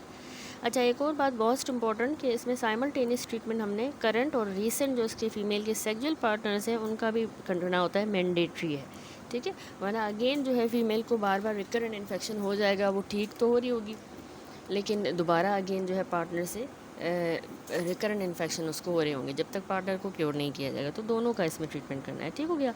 अब न्यू एडिशन में एक और जो है गोनोरिया, क्लेमाइडिया और उसके बाद माइकोप्लाज्मा जेनिटेलियम को भी डिस्कस किया है इन्होंने, ठीक है। यहाँ पे देख ले, माइकोप्लाज्मा जेनिटेलियम, इसको थोड़ा सा देख लेते हैं। अच्छा, ये क्या है, माइकोप्लाज्मा जेनिटेलियम जो है ना, इससे इन्फेक्शन रिकोगनाइज हुआ है as a cause of cervicitis, ठीक है। ये सर्विसाइटिस करवाता है, एंडोमेट्राइटिस, एंडोमेट्रियम की इन्फ्लामेशन, सर्विक्स की इन्फ्लामेशन, और यही पेल्विक इन्फ्लामेटरी डिजीज़ भी करवाता है, ठीक है। तो इसमें टेस्टिंग और एप्रोप्रिएट ट्रीटमेंट इंडिकेट किए जाते हैं जब कंडीशंस जो हैं वो डायग्नोज हों। इन्फेक्शन वैसे इसका फ्रीक्वेंटली एसिम्टोमेटिक होता है और इनकॉन्सिक्वेंशियल। ट्रीटमेंट इसमें चैलेंजिंग हो सकता है क्योंकि आज के एंटी माइक्रोबियल रेजिस्टेंस भी बहुत ज़्यादा है और पोटेंशियल टॉक्सिसिटी की वजह से स्क्रीनिंग इसमें अप्रोप्रिएट नहीं है क्योंकि इसकी एसिम्टोमेटिक नेचर है, ठीक है। In consequentiality in many cases and treatment difficulties. Partner का ट्रीटमेंट तब रिकमेंड करेंगे जब री इन्फेक्शन का रिस्क हो। इसको कैसे डायग्नोस करते हैं, वही न्यूक्लिक एसिड एम्प्लीफिकेशन टेस्ट किया जाएगा, वल्वो वेजाइनल स्वैब का। रेजिस्टेंस के लिए भी हम मैक्रोलाइड की रेजिस्टेंस के लिए भी टेस्ट परफॉर्म करते हैं वेयर पॉसिबल। ट्रीटमेंट इसमें भी वही डॉक्सीसाइक्लिन और उसके बाद एजिथ्रोमाइसिन या मॉक्सीफ्लोक्सासिन देना है, ठीक है। ये हो गई कंप्लीट हमारी cervicitis and pelvic inflammatory diseases, gonorrhoea, chlamydia and mycoplasma genitalium. अब जो है थोड़ा सा डिटेल में चलते हैं आगे पेल्विक इन्फ्लामेटरी डिजीज़ की तरफ, PID, ठीक है। यहाँ पर PID में इसने एक्सप्लेन किया है कि पेल्विक इन्फ्लामेटरी डिजीज़ जो है ना वो असेंडिंग इन्फेक्शन की वजह से होती है from the endocervix to the higher reproductive tract, यानी एंडोसर्विक्स से हायर रिप्रोडक्टिव ट्रैक में ऊपर असेंडिंग इन्फेक्शन जाता है यूट्रस में, फेलोपियन ट्यूब्स में, ओवरीज़ में, उसको हम कहते हैं, उसकी वजह से पेल्विक इन्फ्लामेटरी डिजीज़ होती हैं, ठीक है। तो उसमें कौन सा कॉजेटिव ऑर्गेनिज्म है, actually it is a non complication of chlamydia की वजह से, माइकोप्लाज्मा जेनिटेलियम, और लेस ऑफन ये गोनोरिया की वजह से भी होता है, ठीक है। पॉलीमाइक्रोबियल है, यानी मल्टीपल ऑर्गेनिजम्स होते हैं, वेजाइनल माइक्रोफ्लोरा वाले भी, as a classic sexually transmitted infection are often not isolated, ठीक है। सिर्फ किसी अकेले से आइसोलेटेड से नहीं होता, माइक्रोफ्लोरा ये भी इन्वॉल्व हो सकते हैं। डायग्नोसिस इसकी ना PID की क्लिनिकल की जाती है सिम्टम और फिजिकल एग्जामिनेशन की बेसिस पे। इसमें जो टिपिकल सिम्टम फीमेल आपको बताएगी, तो ये देखें, ये हेल्दी है, ये PID वाला रिप्रोडक्टिव ट्रैक है, तो क्या सिम्टम फीमेल वैसे आपको बताएगी। सिम्टम्स में उसको लोअर एब्डोमिनल पेन रहेगा, डिस्पेरूनिया यानी painful intercourse, altered vaginal discharge और इंटरमेंस्ट्रुअल या पोस्ट कोइटल ब्लीडिंग होगी, ठीक है। सिस्टमिक सिम्टम्स में फीमेल को फीवर भी हो सकता है, चिल्स, ठीक है। तो अब इसमें जो की फाइंडिंग्स हमें कैरेक्टरिस्टिक क्लिनिकल की फाइंडिंग मिलती हैं वो है लोअर एब्डोमिनल और cervical motion tenderness and the presence of cervicitis, ठीक है, सर्विक्स की inflammation. Lower abdominal pen, cervical motion tenderness and presence of cervicitis. तो इसमें टेस्टिंग कब रिक्वायर्ड है, हमने सारे सेक्सुअली ट्रांसमिटेड इन्फेक्शन के लिए जो है इसमें टेस्ट करना होता है पीआईडी वाली फ़ीमेल को, और प्रेगनेंसी को एक्सक्लूड करना इसमें बहुत ज़रूरी है। ठीक है, जब भी आप पीआईडी किसी फ़ीमेल में सस्पेक्ट कर रहे हो तो उसको आपने एम्पिरिकल ट्रीटमेंट स्टार्ट कर देना है, इससे पहले कि रिजल्ट आएँ डेफिनेटिव आपने एंटीबायोटिक स्टार्ट करने हैं इमीडिएटली, क्योंकि अगर आपने डिले किया तो कॉम्प्लिकेशंस का रिस्क हो सकता है। ठीक है, कॉम्प्लिकेशंस वैसे कौन सी हैं, कॉम्प्लिकेशंस रिजल्ट करती हैं from inflammation, damage to endometrium and fallopian tubes, उसमें आता है सब फर्टिलिटी हो जाएगी, एक्टोपिक प्रेगनेंसी हो सकती है, पीआईडी की वजह से क्रोनिक पेल्विक पेन हो सकता है। ठीक है, एक कंडीशन होती है फिट्स हुग कर्टिस सिंड्रोम। ठीक है, ये है वो कंडीशन फिट्स हुग कर्टिस सिंड्रोम। ठीक है, एक्चुअली ये अनयूजुअल कॉम्प्लिकेशन होती है जिसमें राइट अपर क्वाड्रेंट पेन रहता है फीमेल को due to the perihepatitis, यानी ये जो लिवर कैप्सूल आपको नज़र आ रहा है उसकी इन्फ्लामेशन हो जाती है, पेरी हेपाटाइटिस हो जाती है, उसकी वजह से उनको राइट अपर क्वाड्रेंट पेन होता है। ठीक है, फिट्स हुग कर्टिस सिंड्रोम, ये भी इसकी कॉम्प्लिकेशन है। पेल्विक इन्फ्लेमेटरी डिजीज़ की कॉम्प्लिकेशन है। इसमें देखिए वॉयलिन स्ट्रिंग, वॉयलिन एक बजाने वाला होता है इंस्ट्रूमेंट, वॉयलिन स्ट्रिंग जैसी जो है ये अडेशंस बन गई हैं लिवर कैप्सूल के साथ, तो ये जो है इसमें पेन करवा रही हैं। ठीक है, तो इस पेल्विक इन्फ्लेमेटरी डिजीज़ में अब लेप्रोस्कोपिक फाइंडिंग हमें क्या मिलती हैं, लेप्रोस्कोपी पे स्कारिंग और अडेशन फॉर्मेशन होगी पेल्विक स्ट्रक्चर्स के दरमियान, और डेवलपमेंट होगी हाइड्रोसेल्पिंजेस यानी फ्लूइड फिल्ड फेलोपियन ट्यूब्स होंगी। ठीक है, लेप्रो पे हमें मिलेंगी, और स्कारिंग एडहेशन फॉर्मेशन रिवील होगी बिटवीन द पेल्विक स्ट्रक्चर।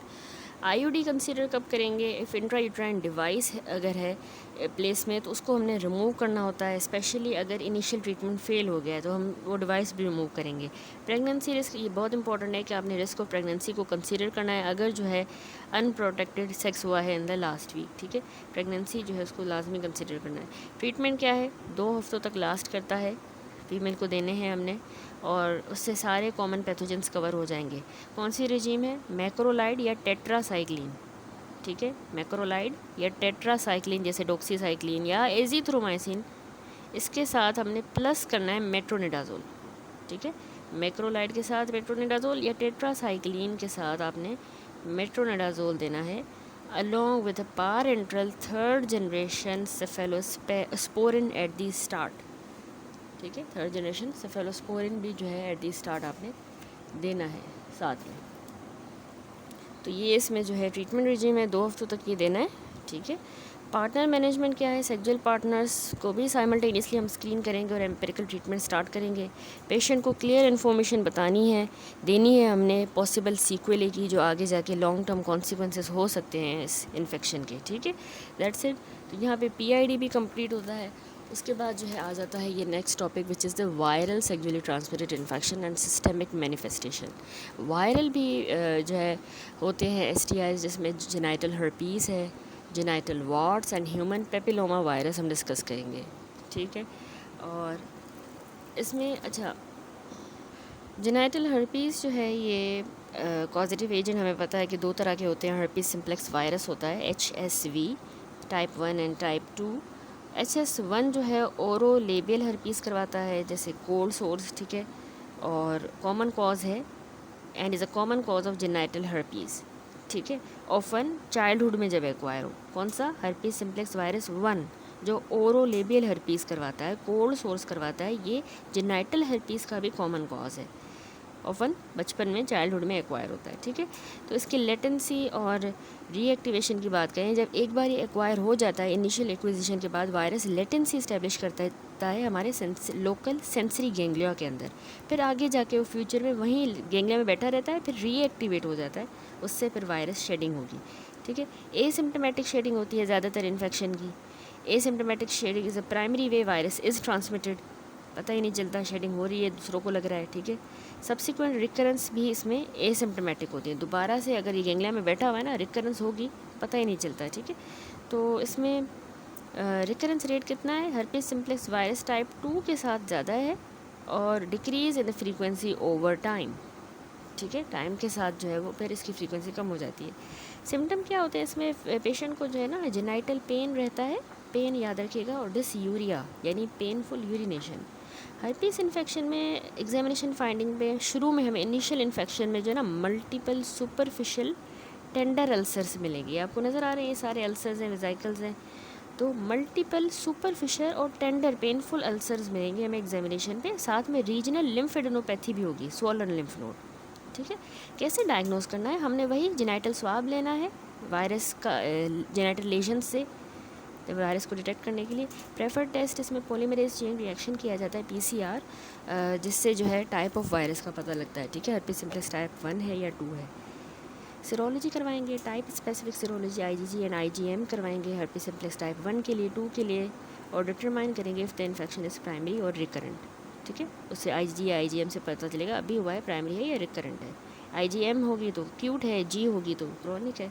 ठीक है, सीरोलॉजी है, पीसीआर करवाया जाता है। अच्छा, नियोनेटल हर्पीस एक devastating infection up to 30% mortality जो करवाता है, और 70% life long neurological morbidity in the survivors. ठीक है, वो है नियोनेटल हर्पीस। 30% में मोर्टेलिटी है, 70% में लाइफ लॉन्ग न्यूरोलॉजिकल मॉर्बिडिटी करवाएगा, जो बच जाएंगे। कैसे एक्विजिशन होती है?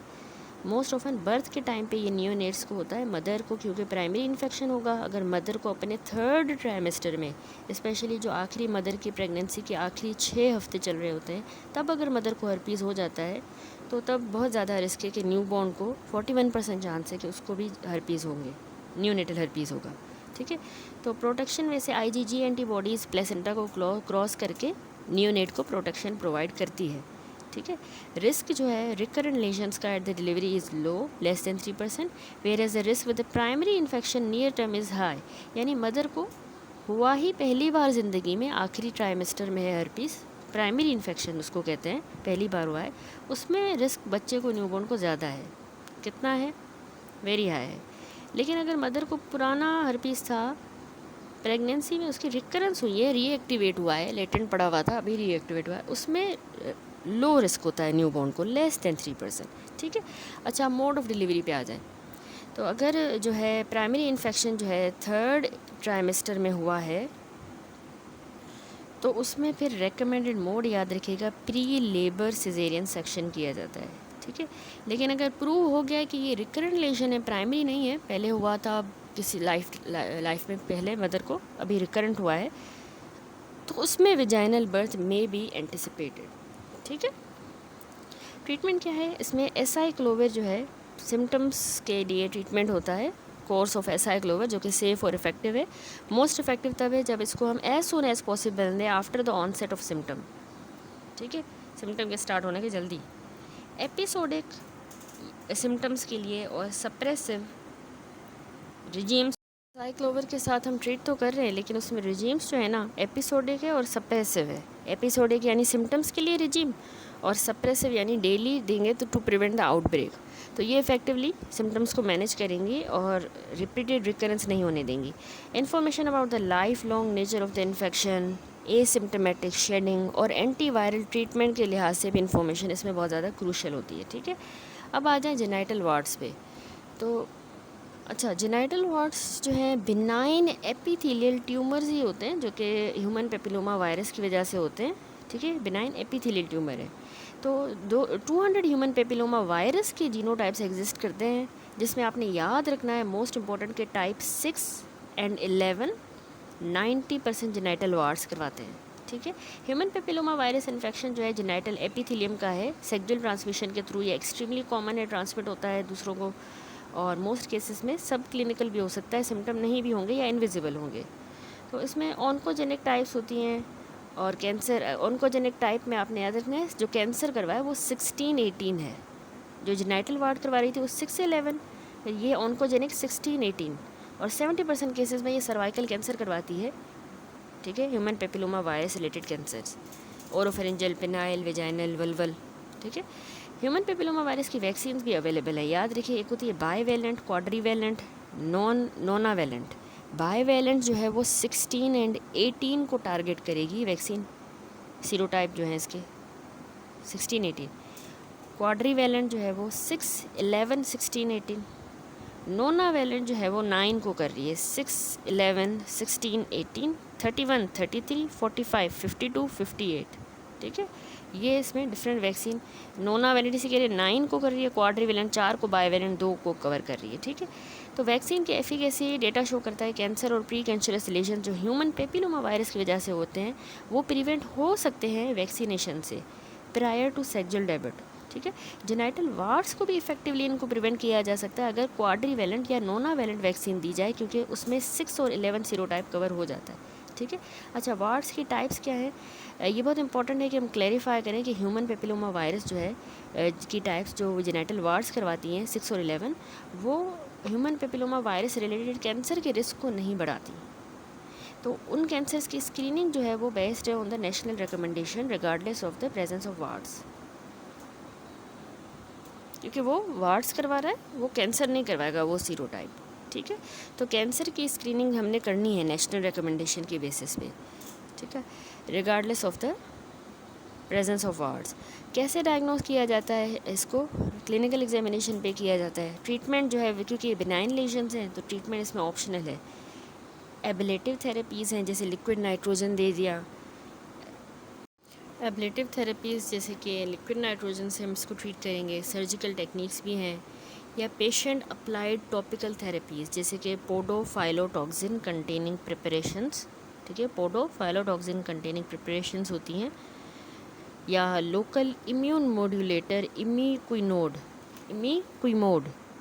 ये पेशेंट अप्लाइड टॉपिकल थेरेपीज़ भी दी जाती है, ठीक है। अच्छा, प्रेगनेंसी में वार्ड्स में जो ट्रीटमेंट है वो सिर्फ एबलेटिव ऑप्शन ही हम कर सकते हैं।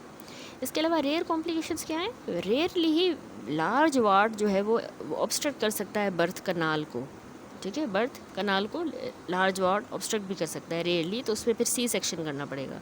वेरी रेयरली नियोनेट को रेस्पिरेटरी पेपिलोमेटोसिस हो सकता है, लेकिन इसका रिस्क बहुत ही थोड़ा स्मॉल है, and the benefit of the C section is in preventing it is unproven, ठीक है।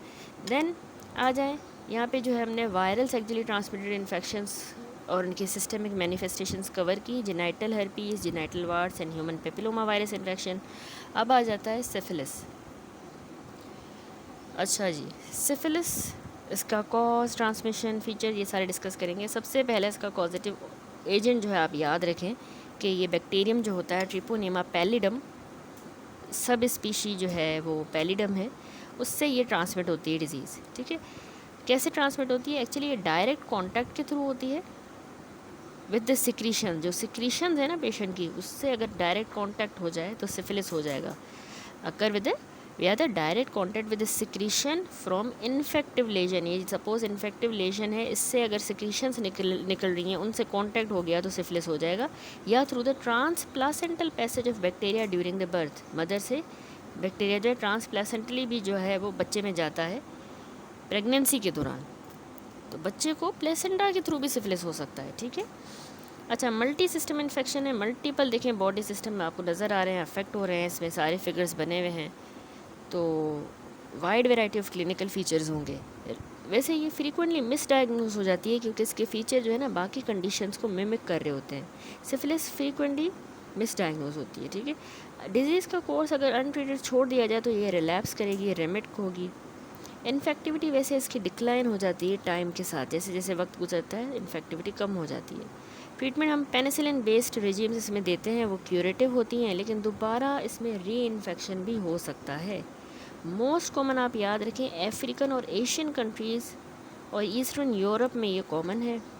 सिफिलिस की जो है सिग्निफिकेंट रीसर्जेंस हुई है लास्ट 2 डिकेड्स में, पिछले जो 20 साल हैं उनमें इसकी सिग्निफिकेंट रीसर्जेंस हुई है, particularly gay and bisexual man में who have sex with man, MSM, ठीक है, man who have sex with man, उनमें जो है स्पेशली इनकी जो है सर्ज की वजह यही है, रीसर्जेंस की वजह ये क्यों बढ़ा। प्रेगनेंसी एंड न्यूनेट्स केसेस जो हैं आइडेंटिफाई हुए हैं प्रेग्नेंट वुमेन में भी, उनके बेबीज़ में भी। तो प्रेगनेंसी के दौरान स्क्रीनिंग करना और consideration of infection is crucial for the mother and children with the relevant symptom और रिस्क फैक्टर, जिनको इस तरह के हो रहे हैं सिम्टम वगैरह या रिस्क फैक्टर है तो उनको स्क्रीन करेंगे हम सिफिलिस के लिए, ठीक है। क्लासीफाई किया गया है, याद रखें, एक होती है कंजेनिटल, दूसरी एक्वायर्ड सिफिलिस, और हर एक को हम फर्दर कैटेगराइज करते हैं अर्ली या लेट, ठीक है। अच्छा, एक्वायर्ड अर्ली सिफिलिस जो है ना ये डिफ़ाइन हुई है as a first manifestation of infection which is typically infectious, ठीक है। Acquired early syphilis defined as a first manifestation जो होगी इन्फेक्शन की विच इज़ टिपिकली इन्फेक्शियस। तो ये स्टेज जो है एक्सेप्ट होता है to last up to 2 years, ठीक है, 2 साल तक ये इसका एक्वायर्ड अर्ली सिफिलिस का स्टेज चलता है। इसमें एक्वायर्ड सिफिलिस में सबसे पहले प्राइमरी स्टेज है जिसमें शैंकर बनता है, फिर सेकेंडरी स्टेज होता है जब डायसेमिनेशन हो जाएगी, और फिर होती हैं लेट कॉम्प्लिकेशन, ठीक है। ये हम पढ़ रहे हैं एक्वायर्ड सिफिलिस। तो एक्वायर्ड सिफिलिस में सबसे पहले प्राइमरी स्टेज जिसमें शैंकर बनता है, ये आपको मैं दिखाऊं शैंकर इसका जो इसमें बनता है। इसमें होता क्या है, इनिशियल मैनिफेस्टेशन ये शैंकर जो है ना ये साइट ऑफ एक्सपोजर पे बनेगा, जहाँ पे इनका पहली बार एक्सपोजर हुआ था, जहाँ से इनको सिफिलिस लगी थी वहाँ पे ये शैंकर बनेगा, ठीक है। और क्लासिकली सिंगल सा पेन लेस होगा, दर्द नहीं होगा, पेन लेस जेनाइटल लेजन होती है ये शैंकर, जेनाइटल्स पे ज़्यादातर होती है, ठीक है।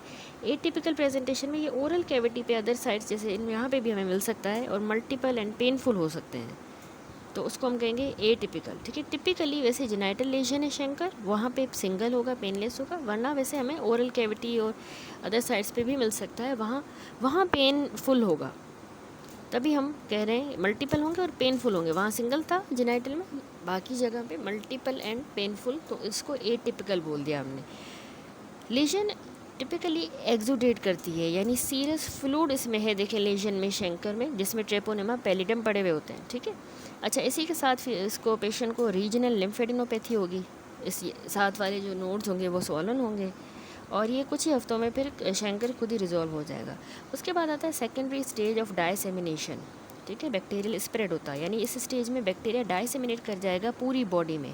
पहला स्टेज था प्राइमरी जिसमें जो है शैंकर बना, ठीक है, प्राइमरी स्टेज। अब सेकेंडरी स्टेज में डायसेमिनेट पूरा बॉडी में बैक्टीरिया फैल गया। इसमें अब हमें plethora of clinical symptom and sign मिलते हैं। वाइड स्प्रेड पेशेंट को एरिथमेटस रैश होगी जो उसके पाम्स को और सोल्स को कवर करेगी, ऐसी वाइड स्प्रेड रैश जो उसके पाम्स को और सोल्स को कवर कर रही है, ठीक है। बाकी इसमें इसके अलावा एलोपेशिया होगा, बाल झड़ेंगे, हेयर लॉस, ओरल और जेनाइटल म्यूकस लेजन्स होंगी, म्यूकस पैचेस, कोंडाइलोमेटा लाटा, यानी ये रेज्ड लेजन्स होती हैं यूजुअली एनोजेनाइटल एरिया पे, उसको कहते हैं कोंडाइलोमेटा लाटा, ठीक है। इसके अलावा अब कॉम्प्लिकेशंस याद रखें कि इसमें न्यूरोलॉजिकल इन्वॉल्वमेंट हो सकती है, तो उसके नतीजे में मेनिंजोवास्कुलर इन्फ्लामेशन होगी, ठीक है, मेनिंजोवास्कुलर इन्फ्लामेशन। ऑप्थेल्मिक इन्वॉल्वमेंट हो सकती है, विजुअल लॉस हो सकता है, मोस्ट ऑफन इसमें यूवीआइटिस होता है, यूवियल ट्रैक की इन्फ्लामेशन। इसी तरह इसमें सेंसरी न्यूरल डेफनेस भी हो सकती है, ठीक है। अच्छा, ये स्टेज जो होता है ना बैक्टीरिया का, ये स्पॉन्टेनियसली रिजॉल्व हो जाता है जैसे ही होस्ट का इम्यून रिस्पॉन्स जो है कंट्रोल करेगा इन्फेक्शन को। लेकिन रिलैप्स की बात करें तो 2 years तक रिलैप्स हो सकता है, ठीक है, यानी एक्सेप्टेड जो टाइम लिमिट है अर्ली इन्फेक्शन की वो अप टू 2 years है। 2 years में जो है ये ख़त्म होगा, रिलैप्स होगा। लॉन्ग टर्म आउटकम क्या है, अनट्रीटेड केसेस में 2/3 जो अप्रोक्सीमेटली इंडिविजुअल्स हैं इन्फेक्टेड, उनको कोई फर्दर इल इफ़ेक्ट्स नहीं होते इस बैक्टीरिया वाले स्टेज के बाद, फर्दर और कुछ नहीं होता, ठीक है। अब आए लेट कॉम्प्लिकेशंस पे। एक्वायर्ड वाले सिफिलिस में लेट कॉम्प्लिकेशन जो है सालों के बाद, इनिशियल इन्फेक्शन के सालों के बाद अपीयर होती हैं, ठीक है। और 1/3 ऑफ द इंडिविजुअल्स में जिनको इन्फेक्शन फुली कंट्रोल नहीं हुआ था, तो उनको सालों के बाद लेट कॉम्प्लिकेशंस होंगी। क्या कौन सी हैं? सबसे पहले तो गुम्मेटस लेजन्स, गुम्मा फॉर्मेशन जो होती है इसमें, ये आपको नज़र आ रही है गुम्मेटस लेजन्स जो हैं, जिसको गुम्मा फॉर्मेशन, ये एक्चुअली ग्रेन्युलोमेटस लोकली डिस्ट्रक्टिव लेजन्स ही होती हैं जो कि स्किन को और बोन को इन्वॉल्व करती हैं, तो उनको हम कहते हैं गुम्मेटस लेजन, ठीक है। इसी तरह इसमें लॉन्ग टर्म में कार्डियोवास्कुलर इन्वॉल्वमेंट होती है, यूजुअली असेंडिंग अयोर्टा को आपने याद रखना है, इन्वॉल्व करता है, ठीक है, असेंडिंग अयोर्टा, तो उससे अयोर्टिक वाल्व की इनकॉम्पिटेंस होगी, अयोर्टिक वाल्व इनकॉम्पिटेंस। न्यूरोलॉजिकल इन्वॉल्वमेंट भी होती है 3 फॉर्म्स में, एक तो होती है मेनिंजोवास्कुलर डिजीज़, दूसरी टेब्स डोर्सिलिस, टेब्स डोर्सिलिस जो है ना, जब स्पाइनल कॉर्ड डैमेज हो जाए उसको कहेंगे टेब्स डोर्सिलिस। और इसी तरह जनरल पैरासिस करवा सकती है, प्रोग्रेसिव डिमेंटिंग इलनेस, ठीक है, मेनिंजोवास्कुलर डिजीज़ करवा सकती है टेब्स डोर्सिलिस या जनरल पैरासिस। तो यहाँ पे कंप्लीट होती हैं ये लॉन्ग टर्म कॉम्प्लिकेशन और हमारा एक्वायर्ड सिफिलिस। अब आ जाएँ दूसरी कैटेगरी पे जो हमने कहा कि कंजेनिटल सिफिलिस भी होता है। अच्छा, कंजेनिटल सिफिलिस जो है उसमें आपने याद रखना है कि हाई रिस्क तब होता है कंजेनिटल इन्फेक्शन का ट्रांसमिशन टू बेबी जब सिफिलिस जो है एक्वायर्ड हुआ हो वेरी सून बिफोर या ड्यूरिंग प्रेगनेंसी। ठीक है, प्रेगनेंसी से बिल्कुल बिल्कुल सूनर, वेरी सून बिफोर या प्रेगनेंसी के दौरान अगर सिफिलिस मदर को हुआ तो बच्चे को ज़्यादा रिस्क है कि उसको कंजेनिटल इन्फेक्शन होगा। सिफिलिस की स्क्रीनिंग प्रेगनेंसी में वेल स्टेब्लिश्ड है और उससे हम मोस्ट वुमेन का इफेक्टिव ट्रीटमेंट भी कर सकते हैं। इन्फेक्शन प्रेगनेंसी के दौरान एक्वायर होता है लेकिन still risk transmission to infant है। हमने कहा ना बिफोर प्रेगनेंसी और ड्यूरिंग, तो ड्यूरिंग में भी रिस्क है कि बच्चे को ट्रांसमिट हो सकता है। अच्छा, नेगेटिव नाउ मैसेज क्या है? वुमेन जिनको जो नेगेटिव स्क्रीन होती हैं negative early in the pregnancy, तो उनको हमने इन्फॉर्म करना है कि वो नेगेटिव तो थी एट दैट पॉइंट लेकिन उनको रिस्क है आगे इन्फेक्शन का लेटर, बाद में उनको फिर भी इन्फेक्शन हो सकता है, रिस्क है, बेशक शुरू में वो नेगेटिव आई थी। तो उसको कहते हैं नेगेटिव नाउ मैसेज। ठीक है, ये हमने मैसेज देना होता है वुमेन को। अच्छा, उनको हम इनकरेज करेंगे कि वो री स्क्रीन करवाएं, दोबारा सारी सेक्सुअली ट्रांसमिटेड इन्फेक्शन के लिए स्क्रीनिंग करवाएं इफ़ एप्रोप्रिएट फॉर देम, या फिर अगर उनको सिम्टम्स हो रहे हैं तो। और उनको हम ये इनकरेज करेंगे। और इसके अलावा जो मैनिफेस्टेशन है कंजेनिटल सिफिलिस की वो वैसे टेबल में गिवन है 9.3, वो मैं आपको एक्सप्लेन करती हूँ बुक में। अच्छा, ये टेबल देखिए बुक में, उसमें फ़ीचर्स जो हैं एक्टिव इन्फेक्शन के जो इन्फेंट्स में नोट किया गया है उसमें आपने याद रखना है कि कॉमन मैनिफेस्टेशंस होती हैं जो 40 to 60% ऑफ द बच्चों में देखी गई हैं। ठीक है, उसमें आपने याद रखना है कि बच्चे को रैश होगी, स्किन इरप्शंस, ठीक है, हेमरेजिक राइनाइटिस यानी ब्लडी स्नफल्स यानी इन्फ्लामेशन होगी नेज़ल लाइनिंग की, उसमें से ब्लडी डिस्चार्ज आ रहा होगा, ये क्लासिक साइन है सिफिलिस का बच्चों में। Rash, haemorrhagic rhinitis, generalise lymphadenopathy या स्प्लीनोमेगेली यानी सोलन लिम्फ नोड होंगे और इनलार्जमेंट होगी दोनों की, लिवर और स्प्लीन की। और स्केलेटल एब्नॉर्मलिटीज़ बोन स्ट्रक्चर या डेवलपमेंट से रिलेटेड। अदर मैनिफेस्टेशंस पे आ जाएँ तो उसमें कोंडाइलोमेटा लाटा रेज्ड वार्ट की तरह लेजन होती हैं एनोजेनाइटल एरिया पे, वेजिकुलो बल्बस लेजन या ओस्टियोकॉन्ड्राइटिस। ठीक है, पेरियोस्टाइटिस, पेरियोस्टिम की इन्फ्लामेशन, सूडो पैरालिसिस यानी इन्फेंट अपना लिम मूव नहीं कर पाएगा क्योंकि उसको पेन हो रहा है बोन वाली लेजन्स की वजह से, जैसे पेरियोस्टाइटिस की वजह से, ओस्टियोकॉन्ड्राइटिस की वजह से वो मूव नहीं कर रहा लिम को, तो उसको कहते हैं सूडो पैरालिसिस। तो बिल्कुल ये मिमिक करेगा पैरालिसिस को। इसी तरह म्यूकस पैचेस, वाइटिस से पैचेस होंगे म्यूकस मेम्ब्रेन के उसके माउथ वगैरह पे, पेरी ओरल फिशर्स होंगे बच्चे को। ठीक है, cracks and sores around the mouth, non immune hydrops यानी सिवियर फीटस की स्वेलिंग हो जाएगी due to the fluid accumulation in the multiple body area not by the red blood cell incompatibility, तो इसीलिए नॉन इम्यून हाइड्रोप्स कह रहे हैं। Glomerulonephritis neurological plus ocular involvement यानी बच्चे की किडनी इन्फ्लामेशन होगी, साथ में उसको नर्वस सिस्टम या आइज़ अफेक्ट हो सकती हैं।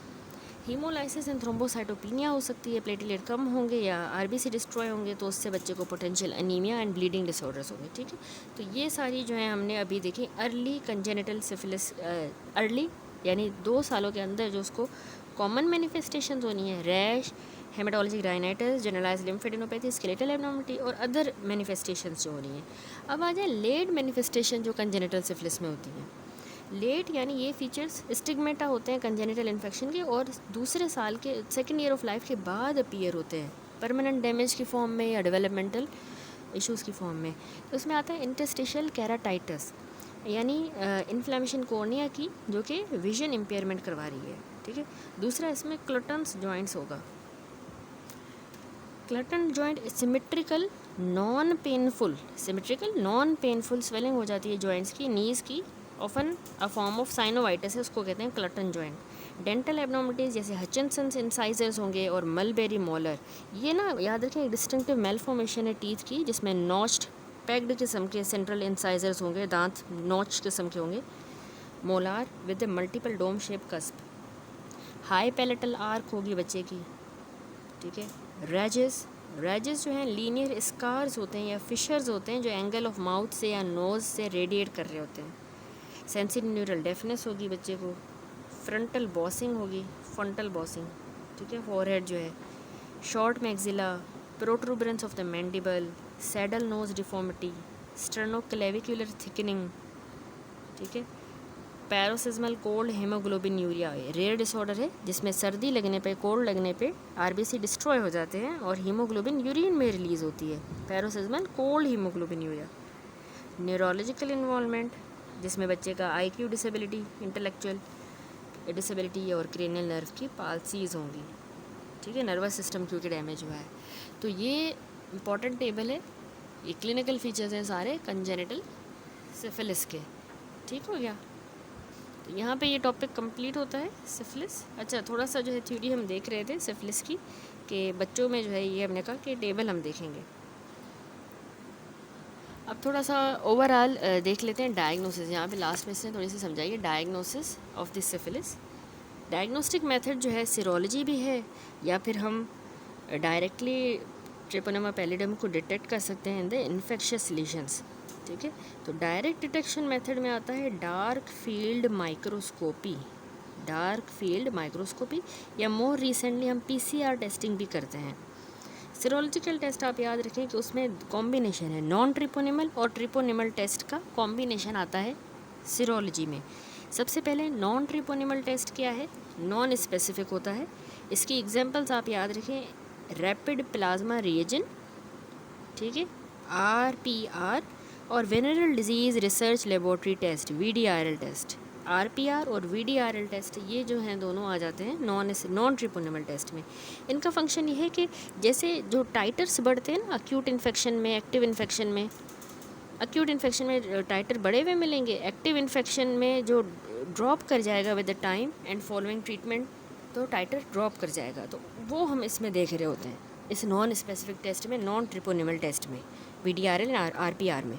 तो ट्रीटमेंट की इफेक्टिवनेस को भी मॉनिटर करने के लिए यूज़ कर सकते हैं यही टेस्ट। लिमिटेशन ये है कि ये नेगेटिव हो सकता है वेरी अर्ली इन्फेक्शन में, ये फाल्सली पॉजिटिव हो सकता है फिजियोलॉजिकल स्टेट लाइक प्रेगनेंसी में, डिजीज़ स्टेट जैसे रियूमेटोलॉजिकल कंडीशन में, ठीक है। और दूसरा ये भी लिमिटेशन है कि इसके लिए भी हमें ट्रिपोनिमल टेस्ट करना पड़ेगा कंफर्मेशन के लिए। अब ट्रिपोनिमल टेस्ट क्या है, ट्रिपोनिमल टेस्ट जो है वो स्पेसिफिक होता है इसका, उसमें आता है हमारे पास EIA, इम्यून एंजाइम इम्यूनोअसे, और ट्रिपोनेमा पैलिडम हीमोग्लूटिनेशन टेस्ट, TPHA, ठीक है। EIA TPHA ये क्या करता है, एंटीबॉडीज़ को डिटेक्ट करता है ट्रिपोनेमा पैलिडम के लिए, एंटीबॉडीज़। तो ये हमें very early stage of the disease में ये भी नेगेटिव मिल सकता है, तो इसको हमें 4 से 6 हफ्तों के बाद रिपीट करना होता है इन्फेक्शन जब हम सस्पेक्ट कर रहे हैं। सीरोलॉजिकल टेस्ट जो है सिफिलिस के यूजुअली पॉजिटिव होते हैं for life after the curative treatment, ठीक है, परसिस्टेंस रहती है। सीरोलॉजी में पूरी ज़िंदगी क्योर के बाद भी पॉजिटिव मिल सकती है। री इन्फेक्शन अगर होगा तो उसके नतीजे में नॉन ट्रिपोनिमल टाइटर जो है वो जल्दी रैपिडली बढ़ जाएगा अगर किसी को री इन्फेक्शन होता है। Different testing algorithm are use depending on the local availability, कैसे हम इंटरप्रेट करें। Expertise and full clinical history are required to interpret the results adequately. Treatment and partner management इसमें आपने नहीं भूलनी कि ट्रीटमेंट इसका क्यूरेटिव है सिफिलिस का, और डिपॉट प्रिपरेशंस हमने देनी होती हैं, याद रखें पेनिसिलिन की डिपॉट प्रिपरेशंस, ठीक है। डिफरेंट रिजीम्स हम डिफरेंट स्टेज ऑफ इन्फेक्शन के लिहाज से देंगे, जो स्टेज चल रहा है। पार्टनर की मैनेजमेंट भी करनी है, साथ में हमने ट्रीट करना है और उसको टेस्ट करना है। Current sexual partner particularly in the early disease. Tracing and testing of the previous partners and children may also be required, ठीक है। तो सबको ट्रेस करके उनके पार्टनर्स को और बच्चों को उनको भी ट्रीट करना है, दैट्स इट। तो यहाँ पे कंप्लीट होता है टॉपिक हमारा सिफिलिस। अब जो है इस चैप्टर का लास्ट टॉपिक रह गया है which is the HIV, human immuno deficiency virus, ठीक हो गया। अच्छा, human immuno deficiency virus, HIV की natural history, epidemiology, testing and treatment, ये सारे डिस्कस करेंगे। तो सबसे पहले इन्होंने एक्सप्लेन किया है कि नेचुरल हिस्ट्री थोड़ा सा याद रखें कि HIV इन्फेक्शन हमें पता है इनिशियली अक्यूट वायरल इलनेस करवाएगा, उसके बाद ये क्रोनिक डिक्लाइन करवा देता है सेलुलर इम्यूनिटी की, क्योंकि हमें पता है कि ये CD4 पॉजिटिव T लिम्फोसाइट्स को डिप्लीट कर देता है, तो इम्यूनिटी ख़त्म हो जाती है। इवेंचुअली उससे 1 और मोर इलनेस होंगी जिसको हम कहते हैं acquired immune deficiency syndrome, AIDS, ठीक है, एक्वायर्ड इम्यून डेफिशिएंसी सिंड्रोम। तो एड्स डिफाइनिंग इलनेस लिस्ट हुई हुई है separately in a box. But importantly in the gynaecological practice they include cervical cancer, उसी में ही सर्वाइकल कैंसर भी आ जाता है। ठीक है, अच्छा ये बॉक्स देख लेते हैं। तो यहाँ पे बॉक्स 9.1 है, इसमें इन्होंने बताया है एड्स डिफाइनिंग इलनेसेस कौन सी हैं। इसमें देखें सबसे पहले फंगल इन्फेक्शन देखें। अगर हम इसमें कैटेगराइज कर लें तो इसमें फंगल इन्फेक्शंस हैं, कैंडिडियासिस ब्रोंकाई का, ट्रेकिया का या लंग्स का। ठीक है, यहाँ पे देख लें, यानी एड्स डिफाइनिंग इलनेस है, यानी ये कंडीशंस इंडिकेट करती हैं severe level of immune system compromise हो गया है पेशेंट का HIV की वजह से। ठीक है, तो उसको हम कहते हैं कि अब ये एड्स की तरफ प्रोग्रेशन हो गई है। उसमें फंगल इन्फेक्शन में उनको कैंडिडियासिस हो, अगर ब्रोंकाई, ट्रेकिया, लंग्स का, कैंडिडियासिस ईसोफेगस का, कोक्सीडियोमाइकोसिस या डायसेमिनेटेड एक्स्ट्रा पल्मोनरी। ठीक है, क्रिप्टोकोकोसिस या एक्स्ट्रा पल्मोनरी लंग्स के अलावा भी हो। ठीक है, हिस्टोप्लाज्मोसिस डायसेमिनेटेड या एक्स्ट्रा पल्मोनरी, न्यूमोसिस्टोस जिरोविसी न्यूमोनिया। ठीक है, तो पहले उसको न्यूमोसिस्टिस कार्नी कहते थे। अब आ जाए बैक्टीरियल इन्फेक्शन पे, फंगल हो गए। बैक्टीरियल में अगर उसको बैक्टीरियल इन्फेक्शन वैसे मल्टीपल भी हो सकते हैं या रिकरेंट भी हो सकते हैं। माइकोबैक्टीरियम एवियम कॉम्प्लेक्स या माइकोबैक्टीरियम कनासी डायसेमिनेटेड हो सकती है या एक्स्ट्रा पल्मोनरी हो सकती है। ठीक है, यहाँ पे लिखे हुए हैं सारे। इसी तरह Mycobacterium other species unidentified species हो सकती हैं, डायसेमिनेटेड या एक्स्ट्रा पल्मोनरी। साल्मोनेला सेप्टिसीमिया हो सकता है या रिकरेंट। ठीक है, उसके बाद आते हैं वायरल इन्फेक्शंस। वायरल इन्फेक्शन में आता है इसमें cytomegalo virus disease other than the liver, spleen या nodes, onset at the age more than 1 month. ठीक है, मोर देन 1 मंथ, यानी ऑर्गन्स को अफेक्ट करता है अदर देन लिवर, स्प्लीन या लिम्फ नोड, इंडिविजुअल्स जो 1 मंथ से बड़े हैं। इसी तरह cytomegalo virus retinitis, loss of vision हो जाए, एंसेफेलोपैथी अगर हो रही है, HIV रिलेटेड, हर्पीस सिम्प्लेक्स हो रहा है, क्रोनिक अल्सर्स हैं मोर देन 1 मंथ ड्यूरेशन के, या ब्रोंकाइटिस हो रहा है, pneumonitis, oesophagitis, age onset more than 1 month. इसी तरह प्रोग्रेसिव मल्टीफोकल ल्यूकोएंसेफेलोपैथी अगर है, ठीक है, सिवियर वायरल डिजीज़ है ब्रेन की, JC वायरस की वजह से होती है। अब इसी में पैरासाइटिक इन्फेक्शन पे आ जाए, cryptosporidiosis, chronic intestinal more than 1 month duration. ठीक है, क्रिप्टोस्पोरिडियोसिस। इसी तरह isosporiasis, chronic intestinal more than 1 month duration. Toxoplasmosis of the brain onset more than 1 month of age. ठीक है, फिर इसी में कैंसर्स भी हैं, मैलिग्नेंसी, सर्वाइकल कैंसर अगर हो रहा है इन्वेजिव, कपोसी सार्कोमा हुआ है, कपोसी सार्कोमा कैंसर है जो स्किन, लिम्फ नोड्स में और अदर ऑर्गन्स में लेजन्स होती हैं करवाता है। लिम्फोमा या बर्किट, P सेल का है ये। लिम्फोमा इम्यूनोब्लास्टिक या इक्विवेलेंट टर्म, ये नॉन हॉजकिन लिम्फोमा है। लिम्फोमा प्राइमरी ऑफ ब्रेन में जो ओरिजिनेट करे। ठीक है, फिर अदर कंडीशंस हैं, उसमें आता है लिम्फोइड इंटरस्टिशियल नमूनिया या पल्मोनरी लिम्फोइड हाइपरप्लेजिया। ठीक है, या wasting syndrome attributed to HIV। Wasting syndrome क्या है? सिवियर इनवॉलेंट्री वेट लॉस हो जाता है, वीकनेस होती है और क्रोनिक डायरिया या फीवर रहता है। ठीक है, अब फुट नोट्स पे आ जाएं, क्या इसको छोड़ दें, ये इन्होंने फजूल लिखा है। इसमें बस इन्होंने बताया है कि only among the children age less than 13 year, यानी स्पेसिफिक कंडीशन मल्टीपल हो सकती हैं, recurrent bacterial infection, AIDS defining only for children under 13 year, condition that might be diagnosed presumptively only among the adult and adolescent age more than 13 year, यानी उसमें invasive cervical cancer आ जाते हैं जो है 13 year से ऊपर है। बाकी रिकरेंट या मल्टीपल बैक्टीरियल इन्फेक्शन अंडर 13 वालों के लिए। ठीक है, अच्छा, तो एड्स डिफाइनिंग इलनेस हमने बॉक्स में जो है वो डिस्कस कर ली। उसके बाद इसने बताया है यहाँ पे HIV इंडिकेटर कंडीशन। इसने कहा है सर्वाइकल प्री कैंसर जो है ये HIV इंडिकेटर कंडीशन है, यानी prevalence of undiagnosed HIV is greater than 0.1% of people pre existing with this condition. High risk population HIV infection disproportionately affect करता है उनको जो रहते हैं या ओरिजिनेट करते हैं from the sub Saharan Africa और उनके पार्टनर्स को। ठीक है, gay and bisexual man who have sex with man MSM, उनको IV drug users without access to clean injecting equipment. ठीक है, उसके बाद ट्रीटमेंट क्या है इसमें? ट्रीटमेंट ट्रांसफॉर्मेशन कह रहा है highly active anti retroviral therapy heart therapy से ट्रांसफॉर्म हुई हैं lives of HIV positive people and there families. Early diagnosis और ट्रीटमेंट बहुत ज़्यादा क्रूशल होता है ताकि हम मेंटेन करें इंडिविजुअल की ओन हेल्थ, उसके पार्टनर्स को भी प्रोटेक्ट करें, उसके बच्चों को इन्फेक्शन से। ठीक है, तो early diagnosis and treatment. HIV की टेस्टिंग रेकमेंड हम करते हैं उन लोगों में जिनको एड्स डिफाइनिंग या HIV इंडिकेटर कंडीशंस हैं, उनकी भी टेस्टिंग की जाती है, जिनके home missing the infection would significantly impact the management in cases of cancer, immunosuppressive treatment या ट्रांसप्लांटेशन। इस तरह के जो पेशेंट्स हैं तो उनमें अगर हम इन्फेक्शन को मिस कर दें तो उसमें बहुत ज़्यादा इम्पैक्ट पड़ता है, तो उनकी भी स्क्रीनिंग करनी है। एडल्ट्स की भी स्क्रीनिंग करेंगे विद इंक्रीज्ड बेसलाइन प्रिवेलेंस। ठीक है, अब प्रिवेलेंस क्या है, threshold for the screening.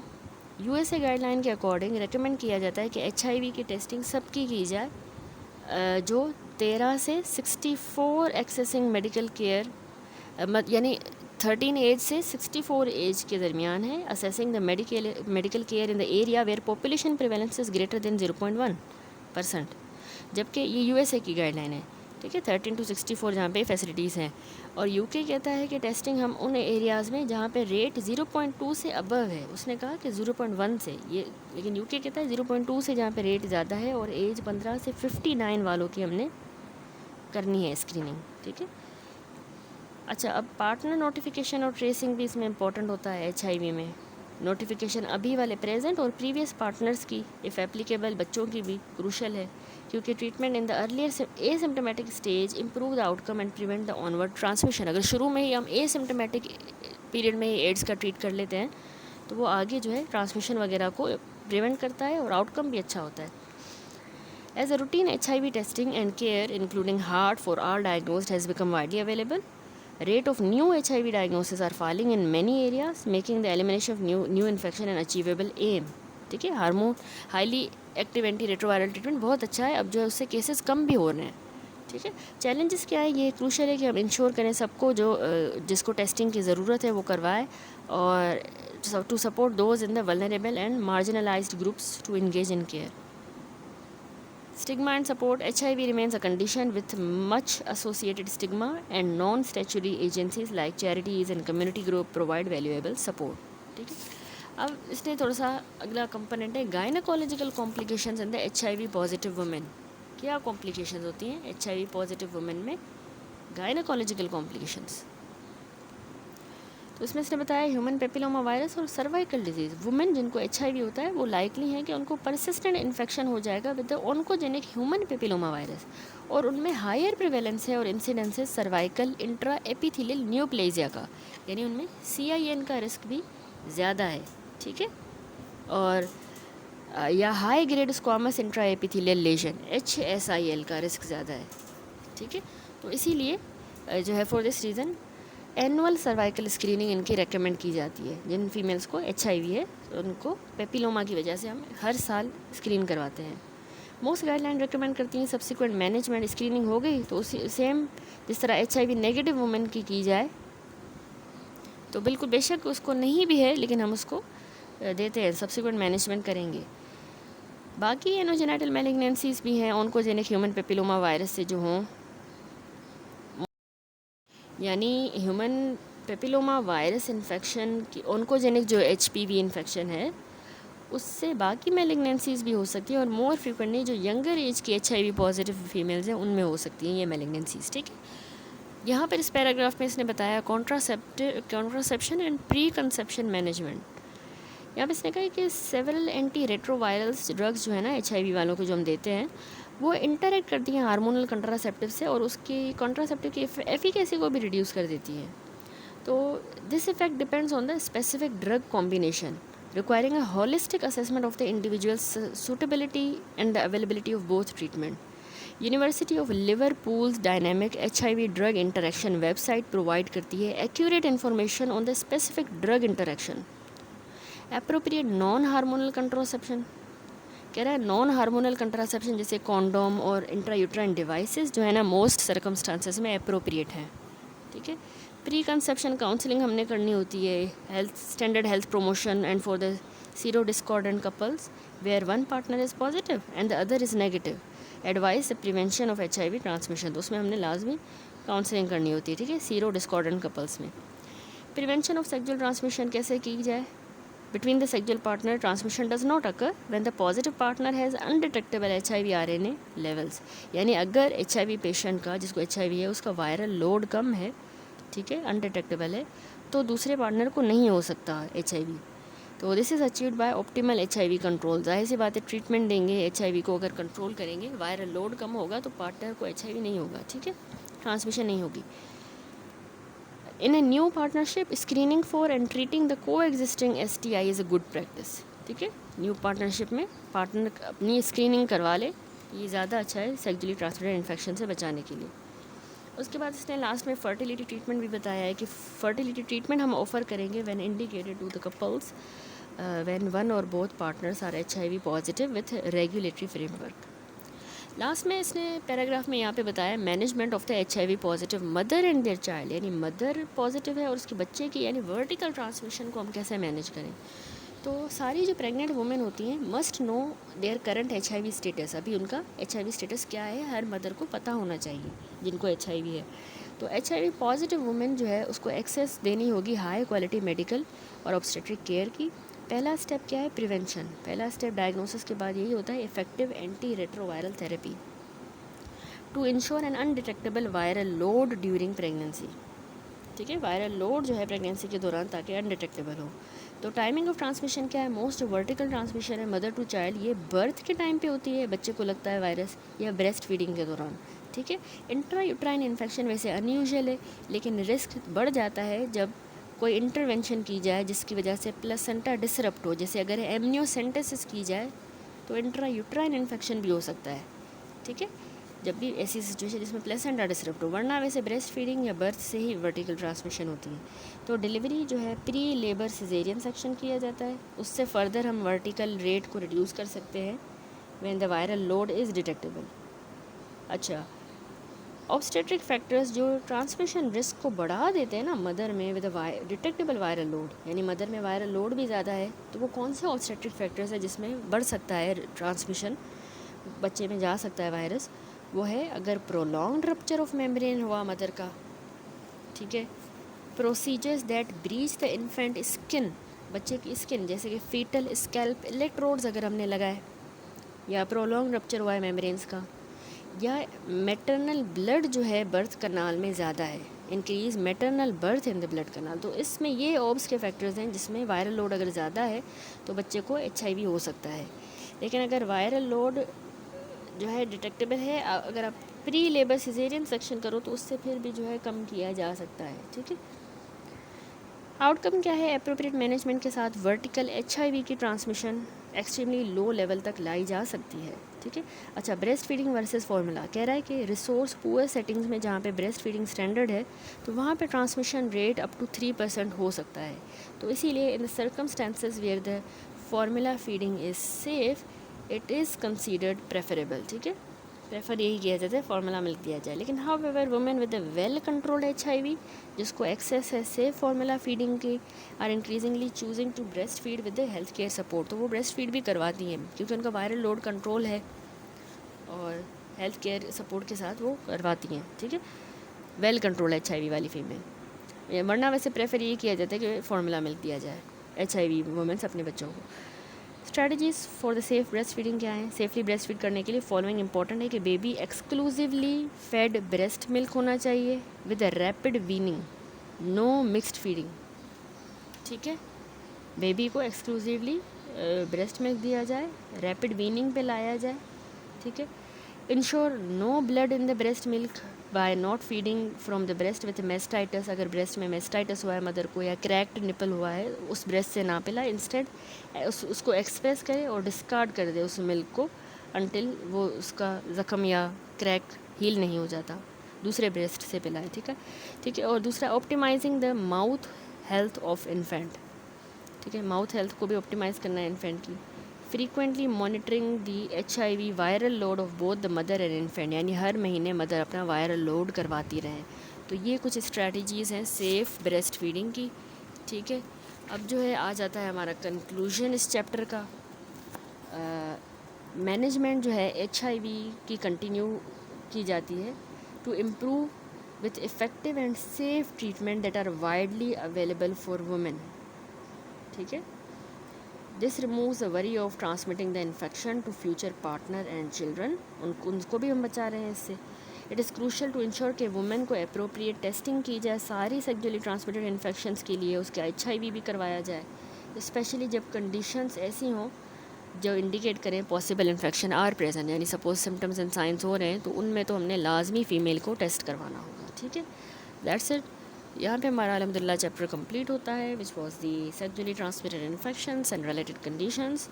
Self assessment कर लेते हैं। एग्ज़ाम में जो है इनमें से आते हैं क्वेश्चंस। सिनेरियो है हमारे पास यहाँ पे। अच्छा, सबसे पहले केस हिस्ट्री 1 है। 29-year-old woman presents to the emergency gynecology unit with a 5-day history of lower abdominal pain। ठीक है, और पेल्विक पेन भी है इसको 5 दिन से, जो प्रोग्रेसिवली वर्स हो गया है over the last 24 hours. Systemic symptom में feeling generally unwell with chills and rigors भी हो रहे हैं, शिवरिंग एंड स्वेटिंग। ठीक है, सेक्सुअल हिस्ट्री की बात करें तो सेवरल पार्टनर्स उसके थे रिसेंटली, और उसको कुछ हफ्ते पहले क्लेमाइडिया का इन्फेक्शन भी हुआ था। ट्रीटमेंट कंप्लाइंस अनश्योर है if she completed the whole chlamydia treatment course, उसको पता नहीं है, उसको याद नहीं है। And did not go back for the test of cure, उसने फिर क्योर का टेस्ट भी नहीं करवाया कि मेरा इन्फेक्शन ख़त्म हुआ भी या नहीं। कॉन्ट्रासेप्शन या रिसेंट सेक्स की कोई कॉन्ट्रासेप्शन उसने यूज़ नहीं की, और अनप्रोटेक्टेड इंटरकोर्स उसने रिसेंटली किया। ठीक है, अब एग्जामिनेशन पे जो फाइंडिंग मिल रही है वो बिल्कुल ठीक लग रही हैं, लुकिंग वेल। 38 टेम्परेचर थोड़ा बढ़ा हुआ है 38 डिग्री, और टेकी कार्डिया है। ठीक है, fast heart rate. Abdominal examination पे वेरी टेंडर विथ गार्डिंग। ठीक है, गार्डिंग से पता चल रहा है कि पेरिटोनाइटिस या सीवियर इन्फ्लामेशन वगैरह है। स्पेक्युलम एग्जामिनेशन किया तो हमें सर्विक्स जो है वो इन्फ्लेम्ड नज़र आ रहा है, और प्रोफ्यूज म्यूकोपरुलेंट डिस्चार्ज है। हाई वेजाइनल स्वाब लिया, एंडो सर्वाइकल स्वाब और यूरिथ्रल स्वाब। ठीक है, इसी तरह जो है पेल्विक एग्जामिनेशन की बाय मैनुअल, तो उसमें हमें मार्क्ड सर्वाइकल टेंडरनेस मिली, सर्वाइकल मोशन टेंडरनेस, जो कि क्लासिक साइन होता है पेल्विक इन्फ्लेमेटरी डिजीज़ का, सर्वाइकल मोशन टेंडरनेस। ठीक है, generally tender to palpate throughout the pelvis and unable to tolerate the examination. इतनी ज़्यादा उसको टेंडरनेस है पेल्विस में भी, सर्वाइकल में भी, कि वो एग्जामिनेशन को बर्दाश्त ही नहीं कर रही। ठीक है, तो अब आप जो इसके अलावा प्रेगनेंसी टेस्ट किया गया तो वो फीमेल का नेगेटिव है, नेगेटिव प्रेगनेंसी टेस्ट। अब आप बताएं कि डायग्नोसिस क्या है। अच्छा, क्लिनिकल डायग्नोसिस हमारी है, इसमें याद रखें कि ये अक्यूट पेल्विक इन्फ्लेमेटरी डिजीज़ है विथ पेल्विक पेरिटोनाइटिस। ठीक है, क्योंकि देखिए ना, फीवर हो रहा है, chills, rigor, lower abdominal pain, pelvic pain, cervical motion tenderness, abdominal guarding, और इसके अलावा इसको हिस्ट्री भी है अनट्रीटेड क्लेमाइडिया की, जो कि एक मेजर रिस्क फैक्टर है PID का, तो अक्यूट पेल्विक इन्फ्लेमेटरी डिजीज़। कौन से टेस्ट हमने करवाने हैं इसमें? टेस्ट रिक्वायर्ड आपने याद रखने हैं, आपने माइक्रोबायोलॉजी करवानी है, STI का टेस्ट, जिसमें Volvo vaginal, high vaginal and cervical swab लिए जाएंगे नाथ न्यूक्लिक एसिड एम्प्लीफिकेशन टेस्टिंग के लिए, क्लेमाइडिया एंड गुनोरिया के लिए। ठीक है, और कल्चर किया जाएगा गुनोरिया का। दूसरा माइक्रोबायोलॉजी के लिए number 2 urine, mid stream urine sample आपने लेना है UTI को रूल आउट करने के लिए। तीसरा आप फुल ब्लड काउंट करवाओगे, जिसमें आपको वाइट सेल्स बड़े हुए मिलेंगे, C रिएक्टिव प्रोटीन से आप इन्फ्लामेशन असेस करोगे। और चौथा आपने इमेजिंग करवानी है, पेल्विक अल्ट्रासाउंड करोगे, क्योंकि एडेनेक्सल मास हो सकता है ना, ट्यूबो ओवेरियन एब्सेस हो सकती है with some free fluid in the pelvis. ठीक है, तो ये हो गए टेस्ट। अब मैनेजमेंट पे आ जाएं। इनिशियल एंड सब्सिक्वेंट मैनेजमेंट कौन सी है? इनिशियल मैनेजमेंट में आप एडमिट करोगे पेशेंट को, क्योंकि उसको सीवियर सिम्टम्स है ना, सिस्टेमिक इलनेस है। दूसरा, आपने एंटीबायोटिक, एम्पिरिकल एंटीबायोटिक जैसे स्टार्ट कर देने IV में, सेफ्ट्राइक्सोन, मेट्रोनिडाजोल, सेफ्ट्राइक्सोन प्लस मेट्रोनिडाजोल। ठीक है, और इसके अलावा उसने जो है ओरल डॉक्सीसाइक्लिन।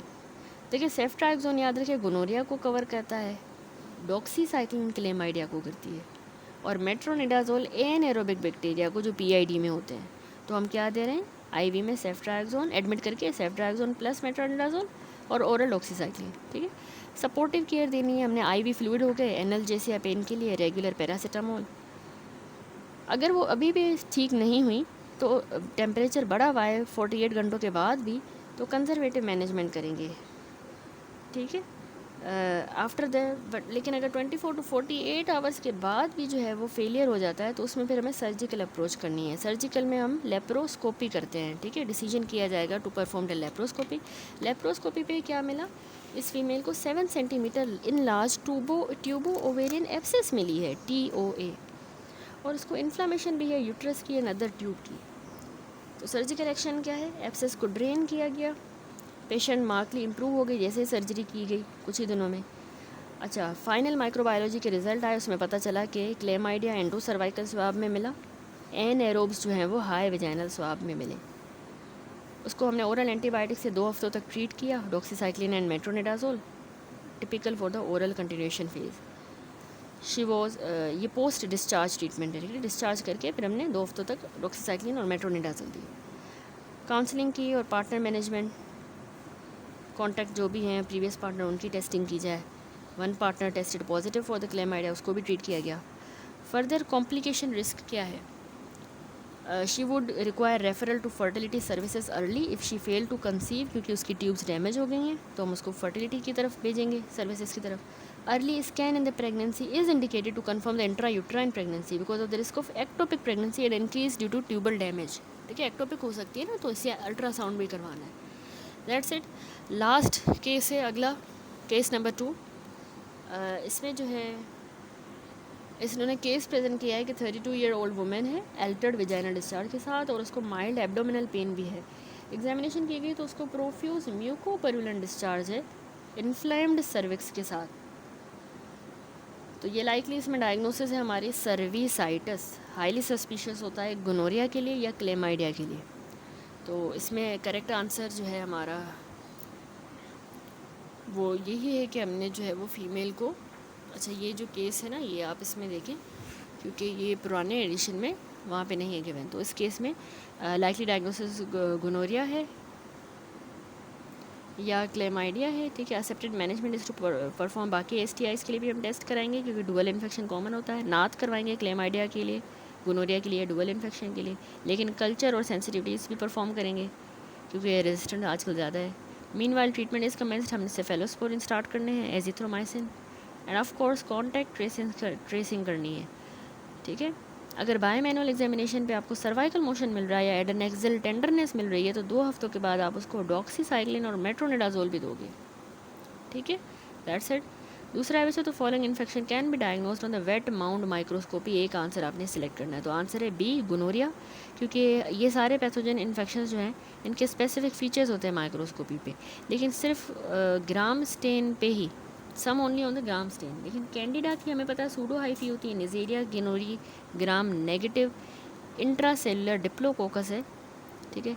सिफिलिस जो है वो स्पायरोकीट है, डार्क लाइट माइक्रोस्कोपी पे। बैक्टीरियल वेजिनोसिस क्लू सेल्स उसमें हमें मिलते हैं। ट्राइकोमोनास में फ्लैजिलेटेड प्रोटोजोआ मिलता है, ठीक है। और लेकिन ये ट्राइकोमोनास विजैनलिस है ना, ये सिंपल वेट माउंट स्वाब पे जो है हमें डेमोस्ट्रेट होता है। तो उसका राइट आंसर जो है वो है B, सॉरी ये C, ट्राइकोमोनास विजैनलिस, ठीक है। यहाँ पे मिस्टेक है। एक और यहाँ पे लास्ट केस है, 32 ईयर ओल्ड वुमेन है, HIV पॉजिटिव, एंटीनेटल स्क्रीनिंग पे, 13 वीक प्रेग्नेंट है।